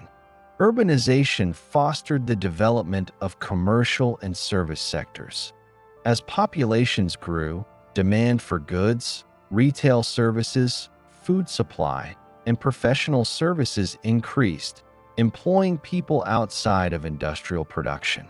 Banking, insurance, shipping, and retail establishments expanded in response to industrial activity and urban growth, creating diversified urban economies. Public infrastructure, including roads, sanitation systems, schools, and civic buildings, developed alongside private enterprise, reflecting the interdependence of industrial labor, urban settlement, and municipal governance. The demographic composition of cities became increasingly heterogeneous. Ethnic enclaves emerged, including Irish neighborhoods in Boston. In New York, German communities in Milwaukee and Cincinnati, and later Italian, Scandinavian, and Eastern European settlements. These communities maintained cultural, linguistic, and religious institutions that facilitated social cohesion, labor cooperation, and adaptation to urban life. Ethnic diversity also influenced labor dynamics, as different immigrant groups were employed in distinct industries or positions within factories, contributing to the stratification of the urban workforce. The period also witnessed the emergence of labor migration within the United States. Rural populations, particularly from New England and the Mid-Atlantic, moved to urban centers to seek employment in factories, mills, and workshops. Migration patterns were shaped by the availability of work, transportation access, and the location of industrial clusters. Internal migration complemented international immigration, providing a diverse labor pool capable of supporting the rapid expansion of mechanized industry and urban economies. Social and economic pressures in urban industrial centers led to early attempts at labor regulation and public health initiatives. Municipal authorities implemented basic measures to address sanitation, fire safety, and overcrowding, though enforcement varied. Reform efforts, often led by philanthropic organizations, religious groups, and civic associations, sought to improve housing, education, and working conditions. Public awareness of labor and urban issues gradually increased, influencing policy development and laying the groundwork for more comprehensive regulatory frameworks in subsequent decades. The concentration of labor in urban and industrial settings facilitated the dissemination of technological knowledge and production techniques. Skilled operators, artisans, and managers shared expertise across factories and workshops, while immigrants brought specialized skills from Europe, including textile machinery operation, metalworking, and construction. This transfer of technical knowledge supported industrial innovation, enhanced productivity, and contributed to the capacity of American factories to adapt and expand. The combination of labor specialization, technical skill, and coordinated production was a key factor in sustaining industrial growth during this period.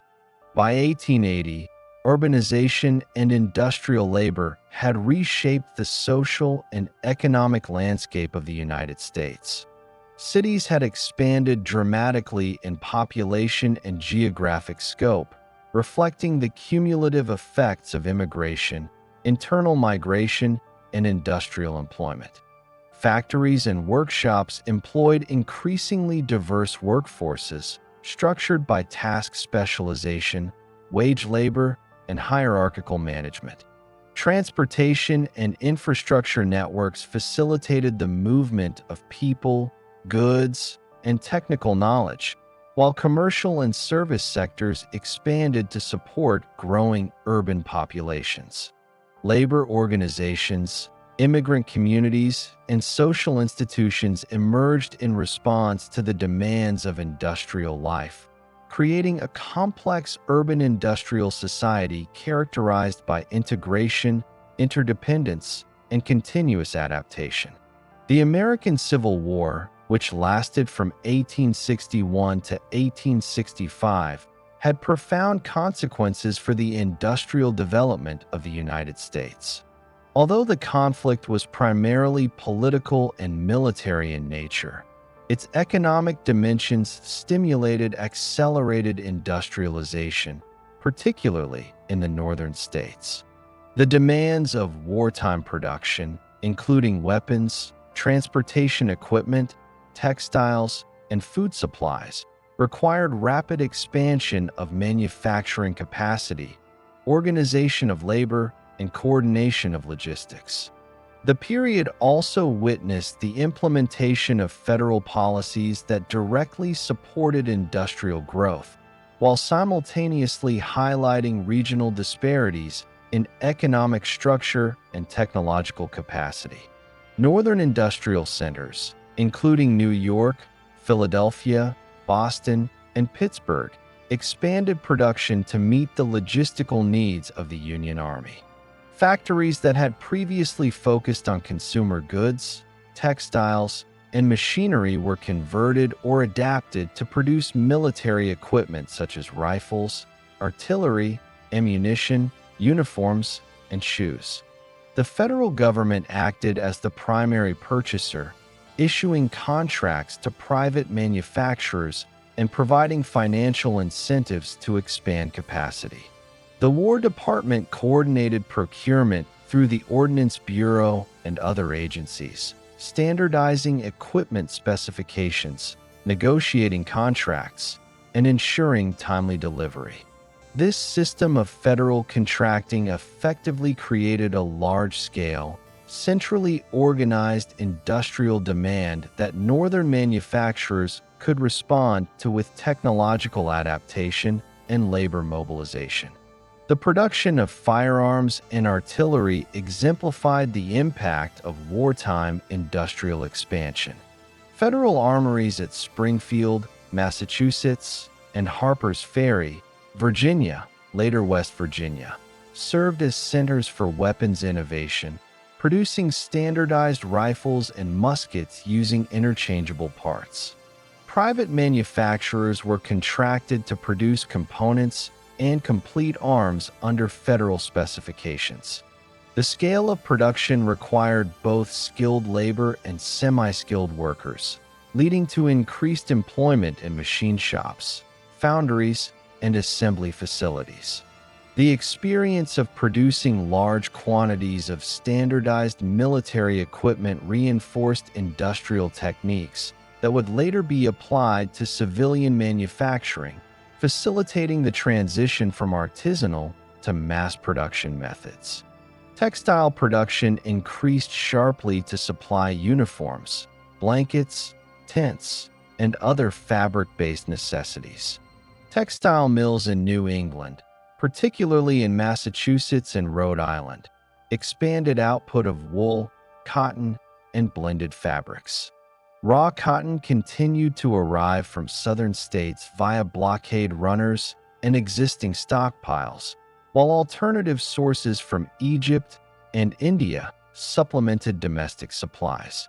Mill owners invested in additional machinery, extended work hours, and increased labor recruitment to meet wartime demand.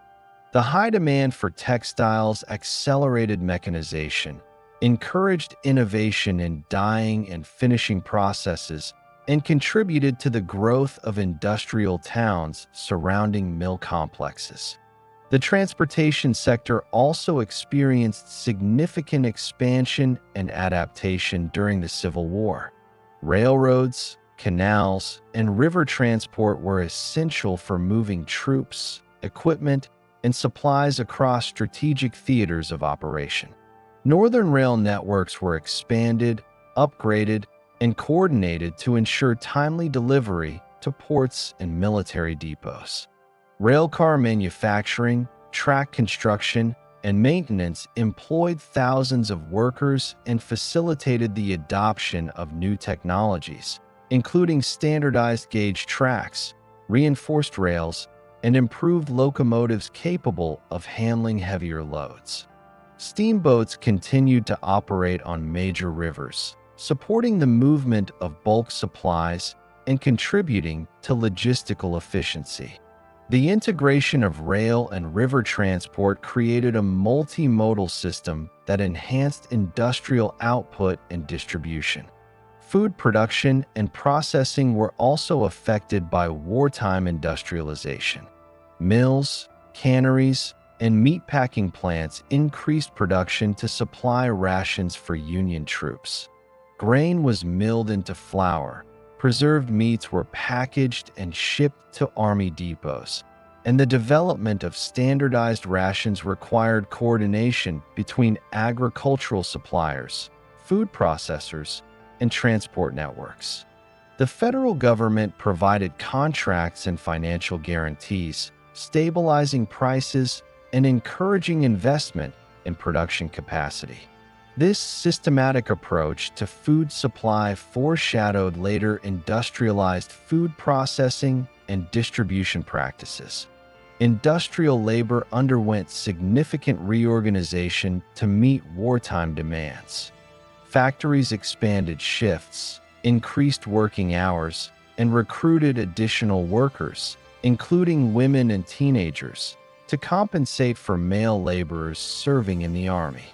Female labor participation rose in textile mills, armories, and food processing facilities, often under supervisory systems that emphasized productivity and quality control. Urban industrial centers absorbed rural migrants seeking employment in wartime industries, further concentrating populations in manufacturing hubs. Skilled laborers trained in precision manufacturing and machine operation contributed to efficient production, while semi-skilled and unskilled laborers were incorporated into assembly, packing, and material handling operations. Technological innovation accelerated under the pressures of war. Weapons manufacturing advanced through improvements in interchangeable parts, machining accuracy, and assembly techniques. Textile production benefited from mechanized looms, improved carding and spinning machinery, and more efficient use of raw materials. Railroads adopted enhanced signaling, track-laying methods, and locomotive designs to accommodate increased freight volumes. The war acted as a catalyst for experimentation and refinement of industrial processes, creating a knowledge base that persisted after the cessation of hostilities and facilitated post-war economic expansion. The economic effects of wartime industrialization extended to capital accumulation, investment, and corporate development. Manufacturing enterprises expanded operations, invested in machinery, and increased workforce capacity. Profits generated from government contracts provided capital for reinvestment in peacetime production, while exposure to large-scale coordinated operations fostered the growth of managerial expertise and corporate organization. Northern industrialists developed standardized production methods, accounting practices, and labor management techniques that would later underpin the emergence of large-scale corporations during the late 19th century. The federal government played a critical role in shaping industrial acceleration through legislation and financial policy. The Legal Tender Act of 1862 authorized the issuance of paper currency, providing liquidity to support government spending. The National Banking Acts of 1863 and 1864 standardized banking practices, facilitated capital mobilization, and supported the financing of industrial projects.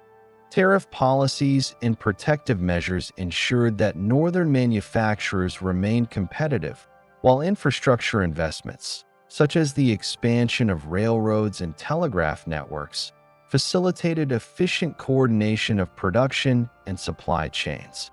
These interventions demonstrated the capacity of government policy to directly stimulate industrial growth under conditions of national emergency. Urban centers experienced growth in population and industrial activity during the Civil War.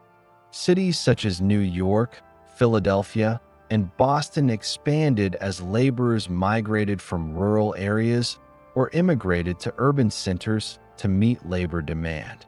Housing, transportation, and civic infrastructure were developed to accommodate increased populations, while commercial services expanded to supply goods and services to workers. The growth of industrial districts reinforced the spatial concentration of production, linking factories, transport hubs, and marketplaces in an integrated urban industrial ecosystem. The Civil War also accelerated the development of industrial interdependence across regions. Northern factories required raw materials from both domestic sources and international imports, while Southern agricultural production, though disrupted by the conflict, had historically supplied cotton for Northern textile mills. The war highlighted the reliance of Northern industry on efficient supply chains and transportation networks, underscoring the importance of integrating production, distribution, and logistical systems. This interdependence fostered organizational, technological, and infrastructural advancements that strengthened the capacity of the national economy for large-scale industrial production. Labor organizations during the Civil War adapted to wartime conditions. Skilled workers in armories and factories coordinated production to meet contract requirements, while managers implemented standardized practices for efficiency. Women and children filled labor shortages created by military enlistment, gaining experience in industrial work environments. Labor hierarchies were reinforced, emphasizing specialization, supervision, and productivity measurement. The war thus contributed to the establishment of labor practices, management techniques, and production discipline that would persist in post-war industrial development. The war also stimulated innovation in energy and materials utilization. Factories increasingly relied on steam power to supplement or replace water power, providing greater flexibility in location and production scheduling. Coal, iron, and other raw materials were mined and transported at unprecedented rates to meet military production needs. Foundries and machine shops adapted to higher production volumes, improving efficiency and precision. These developments created technical and logistical expertise that continued to underpin industrial growth after the war, facilitating the transition to a more mechanized, integrated economy in the late 19th century. Financial systems expanded to support wartime industrialization. Government contracts, loans, and bonds provided a flow of capital to manufacturers, while banking institutions facilitated credit and investment. Industrial enterprises reinvested wartime profits in machinery, infrastructure, and labor expansion, consolidating productive capacity. The experience of managing large-scale production, supply chains, and capital allocation during the Civil War contributed to the development of corporate practices, accounting systems, and managerial structures that underpin the rise of major industrial corporations in the post-war period. By 1865, Northern industry had been transformed by the demands of war. Production capacity had expanded in weapons, textiles, transportation equipment, and food processing. Labor systems had adapted to include greater participation by women, children, and immigrants. Technological innovations, standardized production methods, and managerial expertise had been disseminated across industrial sectors. Transportation and logistical networks had been integrated to support large-scale coordination of inputs and outputs. The Civil War thus acted as a catalyst for accelerating industrial development, laying the foundation for the rapid growth of the United States as an industrial power in the decades following the conflict. The period between 1870 and 1914 is widely recognized as the era of the Second Industrial Revolution in the United States, distinguished by rapid technological innovation, the consolidation of industrial enterprises, and the expansion of mass production capabilities. This phase of industrialization built upon the foundations established during the first half of the 19th century, but was characterized by the widespread adoption of new energy sources, including electricity and petroleum, the expansion of heavy industry, and the emergence of nationally integrated corporations capable of coordinating production, distribution, and research at unprecedented scales. Steel production was central to the industrial expansion during this period. The introduction of the Bessemer process in the 1850s and the later development of the open hearth process allowed for the mass production of steel at lower cost and higher quality. Steel became a critical material for railroads, bridges, ships, machinery, and construction. Pittsburgh and its surrounding regions emerged as the primary centers of steel production, with companies such as Carnegie Steel Company consolidating operations and adopting vertical integration strategies, controlling raw materials, transportation, manufacturing, and distribution. The scale of production, combined with technological innovation in blast furnaces, rolling mills, and chemical processing, enabled the United States to surpass European competitors in steel output by the late 19th century. The petroleum industry also experienced transformative growth. The discovery of oil in Pennsylvania in 1859 initiated the development of a commercial petroleum industry, which expanded rapidly in the subsequent decades. Refining processes allowed crude oil to be converted into kerosene for lighting, lubricants, and, later, gasoline for internal combustion engines. Companies such as Standard Oil, under the leadership of John D. Rockefeller, employed horizontal integration strategies to consolidate production, refining, and distribution networks, achieving economies of scale and market dominance. Petroleum fueled the expansion of transportation, manufacturing, and urban energy systems, establishing a new foundation for industrial growth. Electrical power and distribution represented another key feature of the Second Industrial Revolution. Thomas Edison's development of practical incandescent lighting in the late 1870s, combined with the establishment of central generating stations and distribution networks, enabled widespread electrification of factories, offices, and urban centers. Nikola Tesla and George Westinghouse contributed to the development of alternating current systems, facilitating the long-distance transmission of electricity and increasing the efficiency of power distribution. Electrification transformed industrial production by enabling continuous operation, improving lighting and working conditions, and allowing the deployment of electrically powered machinery, conveyor systems, and transportation equipment. The period also saw the growth of mechanized production and assembly line techniques.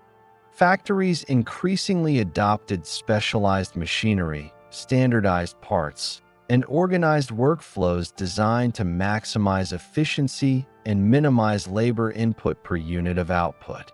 The implementation of assembly line principles, most famously by Henry Ford in automobile production after 1913, reduced production time for complex goods and enabled economies of scale. These techniques allowed manufacturers to meet the growing demands of urban and rural consumer markets, expand output rapidly, and reduce costs, setting the stage for the emergence of mass consumption economies. Railroads continued to serve as the backbone of industrial expansion during this period. The completion of the Transcontinental Railroad in 1869 linked the eastern and western United States, facilitating the movement of raw materials, manufactured goods, and labor across vast distances. Railroads were further expanded, standardized in terms of track gauge, and connected through regional networks, supporting integrated national markets. Rail companies also engaged in vertical and horizontal consolidation, acquiring smaller lines, coordinating freight schedules, and investing in technological improvements such as steel rails, heavier locomotives, and more efficient signaling systems. The expansion of rail infrastructure enabled industrial enterprises to source raw materials from distant regions and distribute finished goods to a national consumer base. The Second Industrial Revolution was characterized by the consolidation of industrial enterprises into large corporations. Firms in steel, oil, railroads, and chemicals merged through horizontal and vertical integration strategies, controlling production, distribution, and pricing. These corporations, exemplified by Carnegie Steel, Standard Oil, and the Pennsylvania Railroad, employed professional management structures, accounting systems, and standardized procedures to coordinate large-scale operations. Research and development also became institutionalized, with corporate laboratories dedicated to improving production processes, developing new materials, and enhancing product quality. This organizational transformation represented a shift from small-scale, owner-managed operations to centralized, professionally managed industrial enterprises capable of sustained growth. The labor force expanded and diversified during this period. Industrial employment drew workers from rural regions, immigrant populations from Europe, and African American migrants from the rural South. Immigrants, including Irish, German, Italian, Polish, and Eastern European groups, provided labor for factories, mines, and transportation networks. African Americans participated in northern industrial labor, often occupying lower-wage or specialized positions. Labor organizations evolved in response to the growth of large-scale industry, with trade unions, craft associations, and industrial unions emerging to advocate for wages, working hours, and safety standards.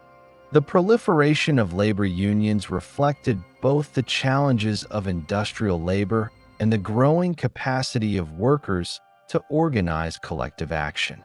Industrial urbanization accelerated during the Second Industrial Revolution.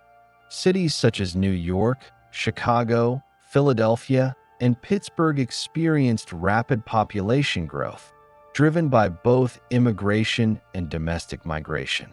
Industrial districts, residential neighborhoods, and commercial centers developed in spatial proximity, forming urban industrial ecosystems. Public infrastructure, including water supply, sanitation, transportation, and fire protection, expanded to accommodate dense populations and industrial activity. Urbanization facilitated labor concentration, technological diffusion, and market development, reinforcing the feedback loop between industrial expansion and demographic growth. Technological innovations extended beyond energy and manufacturing to include communication, transportation, and material processing. The telegraph and, later, the telephone enabled real-time communication across industrial enterprises, facilitating coordination of production, distribution, and management. Mechanized printing and publishing expanded information dissemination, while chemical innovations supported dyes, fertilizers, and synthetic materials for industry. Machinery capable of mass-producing components for textiles, firearms, and consumer goods increased productivity, reduced costs, and allowed standardized products to reach broader markets. Collectively, these technological advances enhanced efficiency, supported industrial scale, and enabled the diversification of production. The industrial economy also saw the emergence of mass consumer markets. Increased production of steel, textiles, clothing, and household goods coincided with urban population growth and rising wages for segments of the workforce. Advertising, department stores, and catalog sales expanded consumption, creating new commercial patterns and reinforcing the incentive for industrial expansion. The interconnection of production, distribution, and consumption established a cycle in which technological innovation, corporate consolidation, and market expansion mutually reinforced one another. Finance and investment played critical roles in sustaining industrial expansion. Banks, insurance companies, and capital markets provided the credit necessary for constructing factories, purchasing machinery, and financing transportation infrastructure. Industrial enterprises issued bonds and stocks to mobilize capital for large-scale projects, including railroads, steel plants, and refineries. The development of financial institutions capable of supporting extensive industrial projects facilitated sustained growth, enabled corporate consolidation, and allowed technological investments to be made at scales previously unattainable in the United States. Regulatory frameworks during this period began to respond to the rise of corporate power and industrial concentration. State and federal governments enacted antitrust legislation, such as the Sherman Antitrust Act of 1890, in response to the monopolistic practices of large industrial enterprises. Labor laws, though limited, began to address conditions in factories, mines, and transportation sectors. Regulatory oversight reflected growing recognition of the social and economic implications of large-scale industrialization, while corporations continued to operate within and adapt to evolving legal structures. By 1914, the United States had become a leading industrial power. Steel, petroleum, electrical machinery, textiles, and railroads formed the backbone of the economy, supported by an integrated labor force, extensive transportation networks, and advanced corporate organization. Technological innovation, mass production techniques, and centralized management facilitated rapid expansion and efficiency. Urban centers had grown dramatically, providing labor, consumption, and infrastructure for industrial enterprises. The period of the Second Industrial Revolution thus represented the consolidation of the United States' industrial capacity, establishing the foundations for the 20th century economy. Between 1877 and 1920, the United States underwent significant industrial growth, accompanied by intensifying labor conflict, the formation of national labor organizations, and the gradual implementation of regulatory reforms.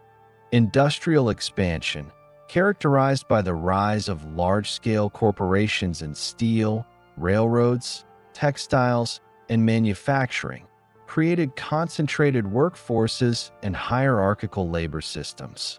These conditions, combined with long working hours, low wages, unsafe conditions, and limited job security, prompted organized labor activity and strikes, while prompting state and federal governments to begin formulating regulatory responses. The year 1877 marked a turning point in American labor history with the Great Railroad Strike, which began in Martinsburg, West Virginia, after the Baltimore and Ohio Railroad announced a wage reduction for its workers. The strike quickly spread across 20 states, encompassing cities such as Pittsburgh, Chicago, St. Louis, and Baltimore. Workers engaged in demonstrations, work stoppages, and acts of sabotage against railroad property. The federal government, under President Rutherford B. Hayes, deployed troops to suppress the strikes, resulting in violent confrontations and significant casualties. The Great Railroad Strike revealed both the potential power of organized labor and the willingness of government authorities to intervene on behalf of corporate interests, establishing a precedent for future labor disputes. Following the Great Railroad Strike, labor organizations sought to coordinate collective action more effectively. The Knights of Labor, founded in 1869 and expanded in the 1870s, emerged as a prominent national labor organization advocating for broad social and economic reforms.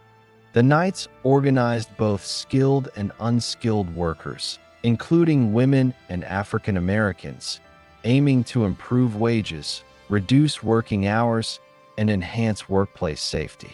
The organization also promoted cooperative production, the establishment of labor-owned enterprises, and public education initiatives. Despite growth in membership during the 1880s, the Knights faced internal divisions and challenges in responding to the increasingly complex industrial economy. The Haymarket Affair of 1886 demonstrated the volatile intersection of labor activism, urban industrialization, and law enforcement.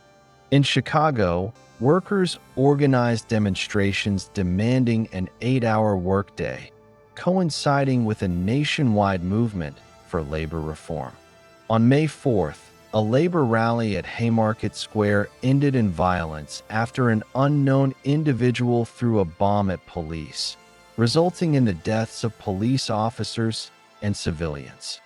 The incident led to widespread arrests, trials, and the execution of several anarchist leaders, creating a climate of fear and repression while discrediting portions of the labor movement. The Haymarket Affair influenced public perceptions of labor activism and contributed to the decline of the Knights of Labor, shifting the focus toward trade-specific unions and more moderate approaches to labor organization. The American Federation of Labor, AFL, founded in 1886 under the leadership of Samuel Gompers, represented a shift toward craft-based unionism, emphasizing the organization of skilled workers by trade. The AFL pursued incremental improvements in wages, working conditions, and hours, relying on strikes, collective bargaining, and negotiations with employers. Unlike earlier labor organizations with broad social agendas, the AFL focused on pragmatic economic goals, building a membership base among artisans, machinists, carpenters, and other skilled trades. The AFL's approach influenced labor activism into the early 20th century, establishing a model for organized, trade-specific unionism that coexisted with emerging industrial union movements. Major strikes and labor disputes between 1880 and 1920 highlighted the tensions inherent in industrial society. The Homestead Strike of 1892 at Carnegie Steel's Homestead Works in Pennsylvania exemplified the conflict between corporate consolidation, managerial control, and organized labor. Workers protested wage reductions and increased mechanization, leading to a confrontation between striking employees and the Pinkerton Detective Agency, hired by management to secure the plant. The resulting violence caused multiple deaths and injuries, ultimately weakening the strike and demonstrating the power imbalance between industrial corporations and laborers. Similarly, the Pullman Strike of 1894 involved workers in the Pullman Company, who protested wage cuts and high rents in company-owned housing. The strike spread nationwide, disrupting railroad traffic and prompting federal intervention under President Grover Cleveland, including the deployment of troops. The suppression of the Pullman strike reinforced governmental alignment with corporate interests and underscored the limitations of labor power in the absence of legal protections. Child labor, widespread in industrial centers, became an increasing focus of reform efforts during this period. Factories, mines, and textile mills employed children for tasks requiring dexterity, small stature, or extended hours of repetitive labor. Nationally, children as young as 8 worked under hazardous conditions for low wages, often in environments that threaten health and safety. Public awareness of child labor abuses grew through investigative journalism, social surveys, and advocacy by reform organizations. These efforts laid the groundwork for early labor legislation and set the stage for later federal initiatives to regulate child labor nationally. Female labor participation expanded alongside industrial growth, particularly in textile mills, garment manufacturing, and clerical work. Women's employment exposed issues of wage disparity, workplace safety, and occupational segregation. Organizations such as the Women's Trade Union League, founded in 1903, advocated for improved labor conditions for women, including better wages, shorter workdays, and safe workplaces. Female workers played active roles in strikes, labor campaigns, and social reform initiatives, influencing broader labor movements and contributing to the eventual inclusion of women in regulatory discussions and labor policy formation. Progressive era reforms, emerging in the late 19th and early 20th centuries, sought to address social and economic issues created by rapid industrialization. Reformers advocated for government intervention to regulate corporations, improve workplace safety, and mitigate the exploitation of labor. Regulatory measures included state-level factory inspections, workplace safety laws, and laws limiting hours for women and children. Public health initiatives addressed sanitation, housing, and occupational hazards in urban industrial centers. Progressive legislation also encouraged the establishment of labor bureaus and commissions to monitor conditions, collect data, and recommend policies, representing the early integration of empirical research into regulatory decision-making. The Sherman Antitrust Act of 1890 exemplified federal attempts to regulate corporate power in the context of concentrated industry. The legislation prohibited combinations or conspiracies that restrained trade or attempted to monopolize markets. While initially applied selectively, the act established a legal framework for challenging corporate practices, influencing industrial organization and labor relations. The enforcement of antitrust provisions intersected with labor disputes, as courts sometimes distinguished between corporate combinations and labor organizing, shaping the legal environment within which both employers and employees operated.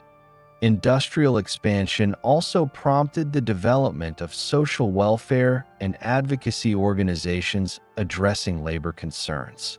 Settlement houses, including Jane Addams' Hull House in Chicago, provided educational, health, and recreational services for immigrant and working-class populations. Advocacy groups, such as the National Consumers League, formed in 1899, investigated working conditions, publicized abuses, and lobbied for legislative reforms.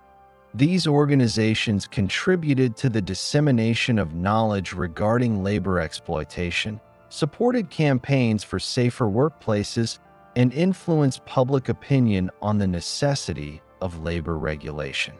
Labor strikes in the early 20th century continued to demonstrate the tension between industrial expansion and worker rights.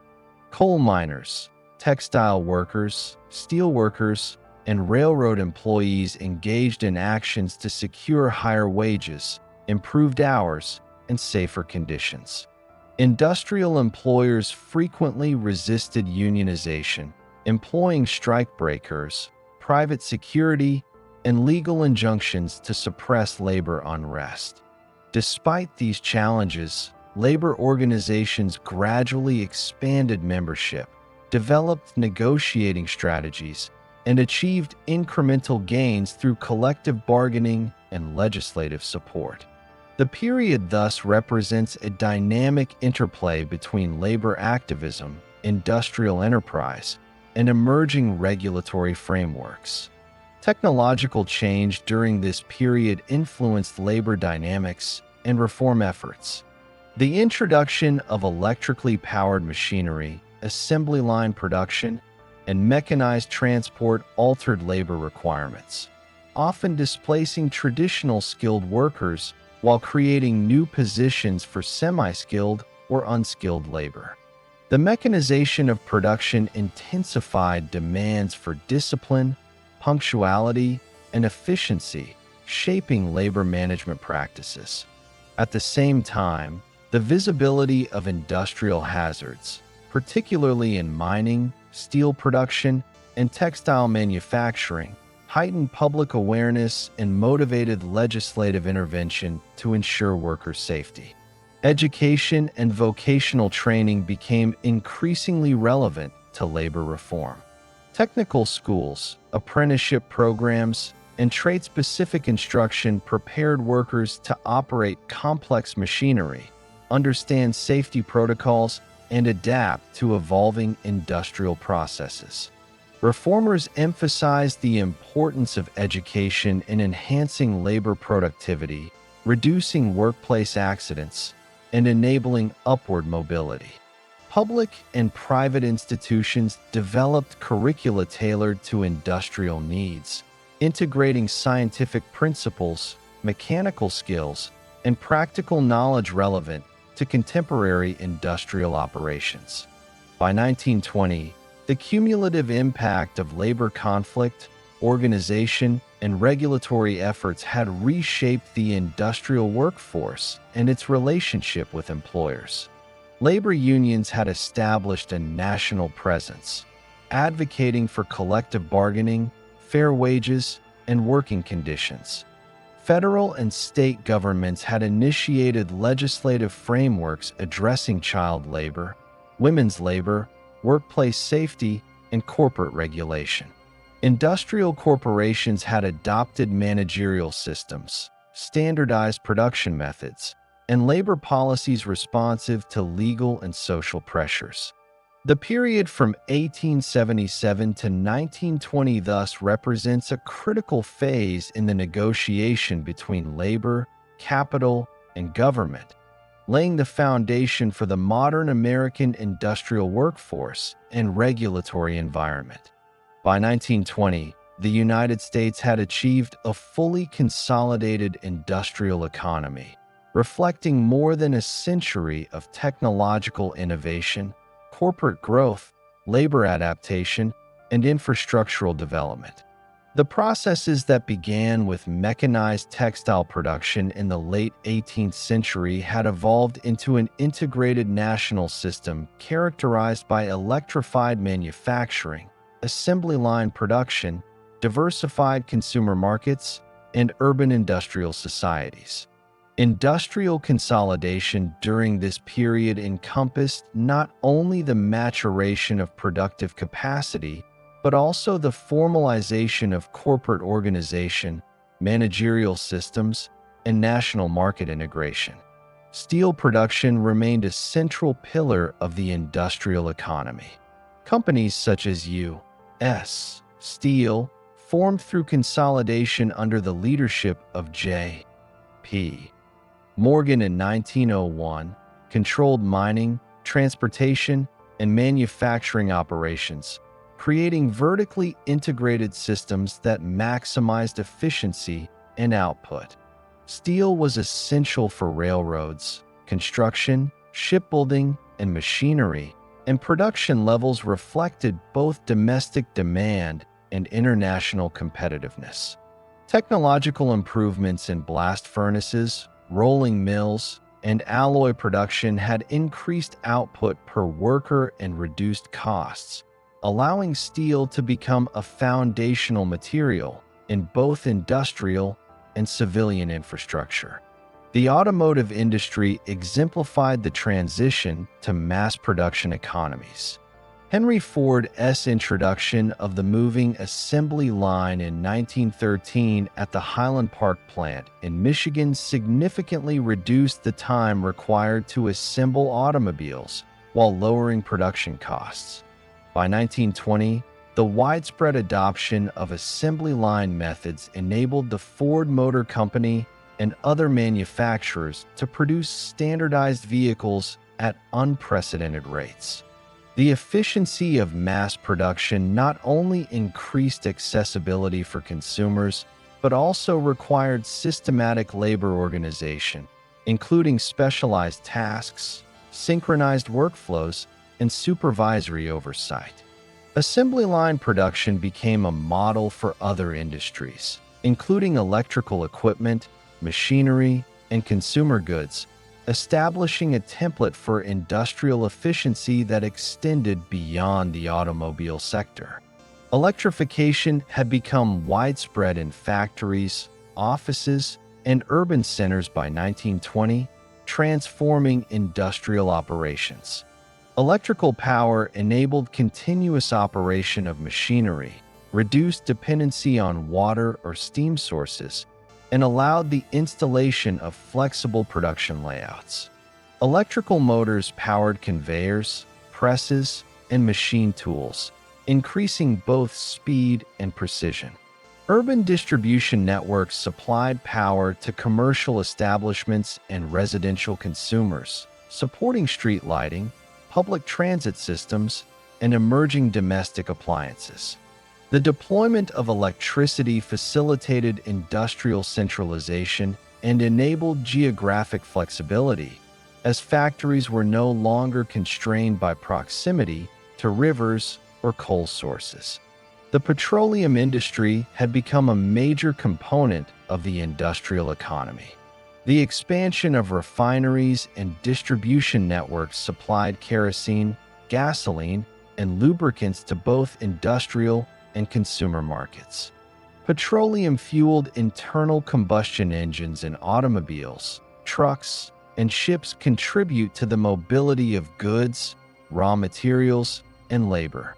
Oil companies, including Standard Oil and emerging competitors, employed corporate consolidation and market coordination to regulate supply, distribution, and pricing, shaping both industrial growth and the emerging regulatory environment. Petroleum-based energy systems are integrated with manufacturing, transportation, and urban infrastructure, underscoring the interdependence of industrial sectors. The consumer economy expanded in parallel with production capacity. Mass production techniques, combined with rising urban populations and increased wages for segments of the workforce, created large domestic markets for manufactured goods. Department stores, mail-order catalogs, and emerging advertising industries facilitated the distribution of consumer products, including clothing, appliances, furniture, and personal items.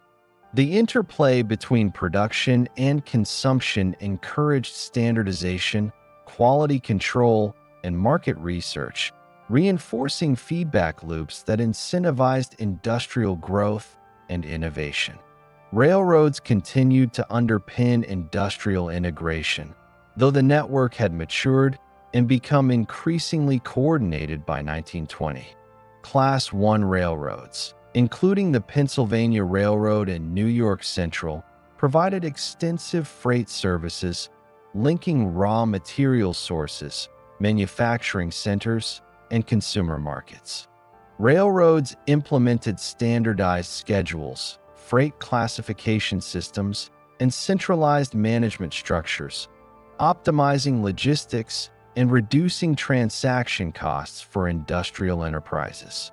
The rail network remained vital for interregional trade, while connecting to ports, canals, and emerging highway systems that expanded national market reach.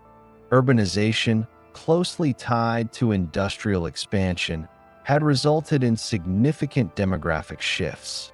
By 1920, the majority of the population in the United States resided in urban centers or industrial towns, reflecting migration from rural areas and ongoing immigration.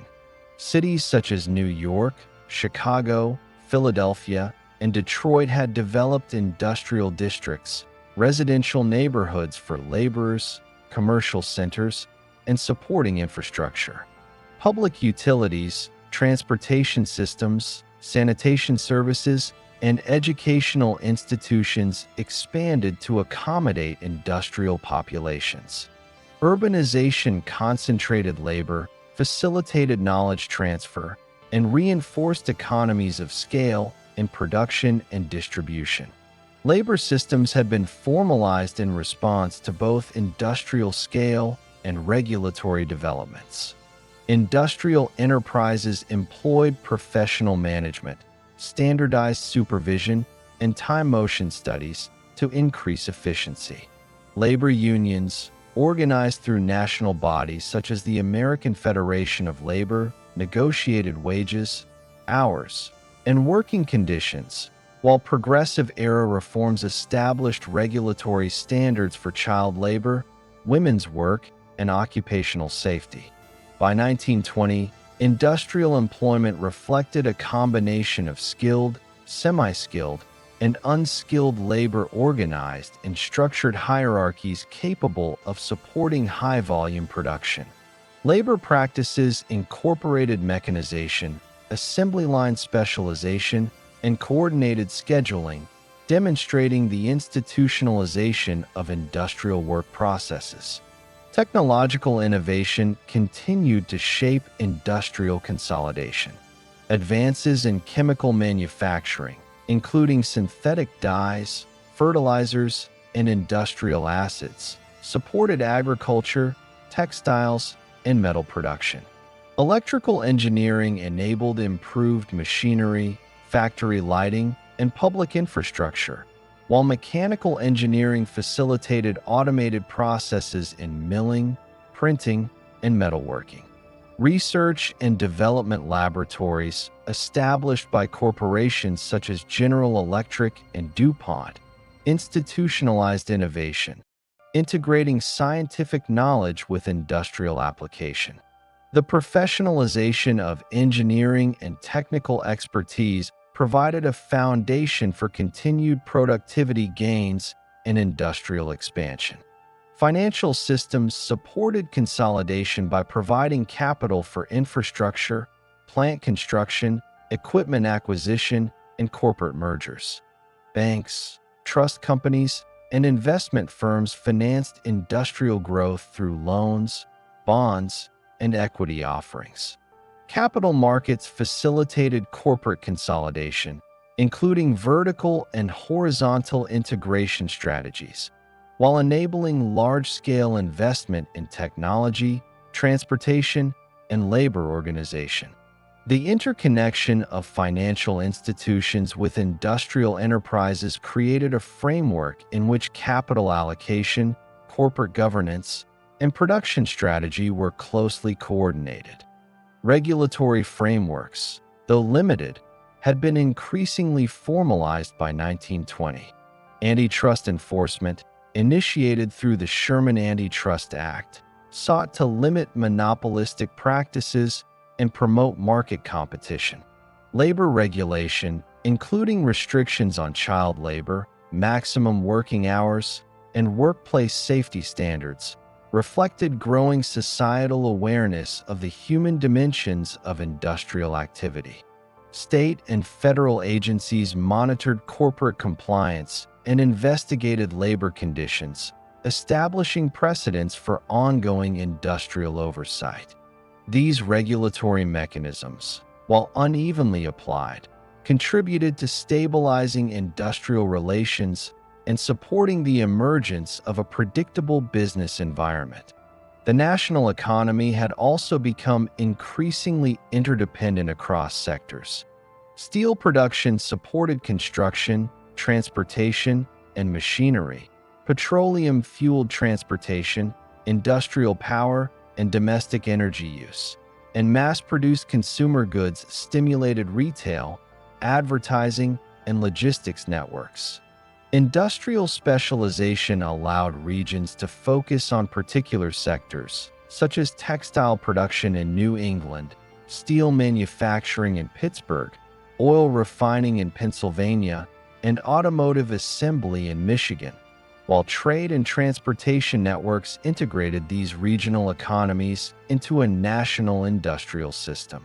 By 1920, the integration of technological innovation, corporate consolidation, labor organization, and infrastructural development had established the United States as a mature industrial economy. Industrial output, urbanization, and national market coordination reflected the cumulative effects of over a century of mechanization, innovation, and institutional adaptation. The industrial system was characterized by large-scale, efficient production, electrified factories, assembly line workflows, diversified consumer markets, integrated transportation networks, and a regulated labor environment. The structural and organizational foundations achieved by this time enabled continued economic expansion and positioned the United States as a leading industrial power on the global stage.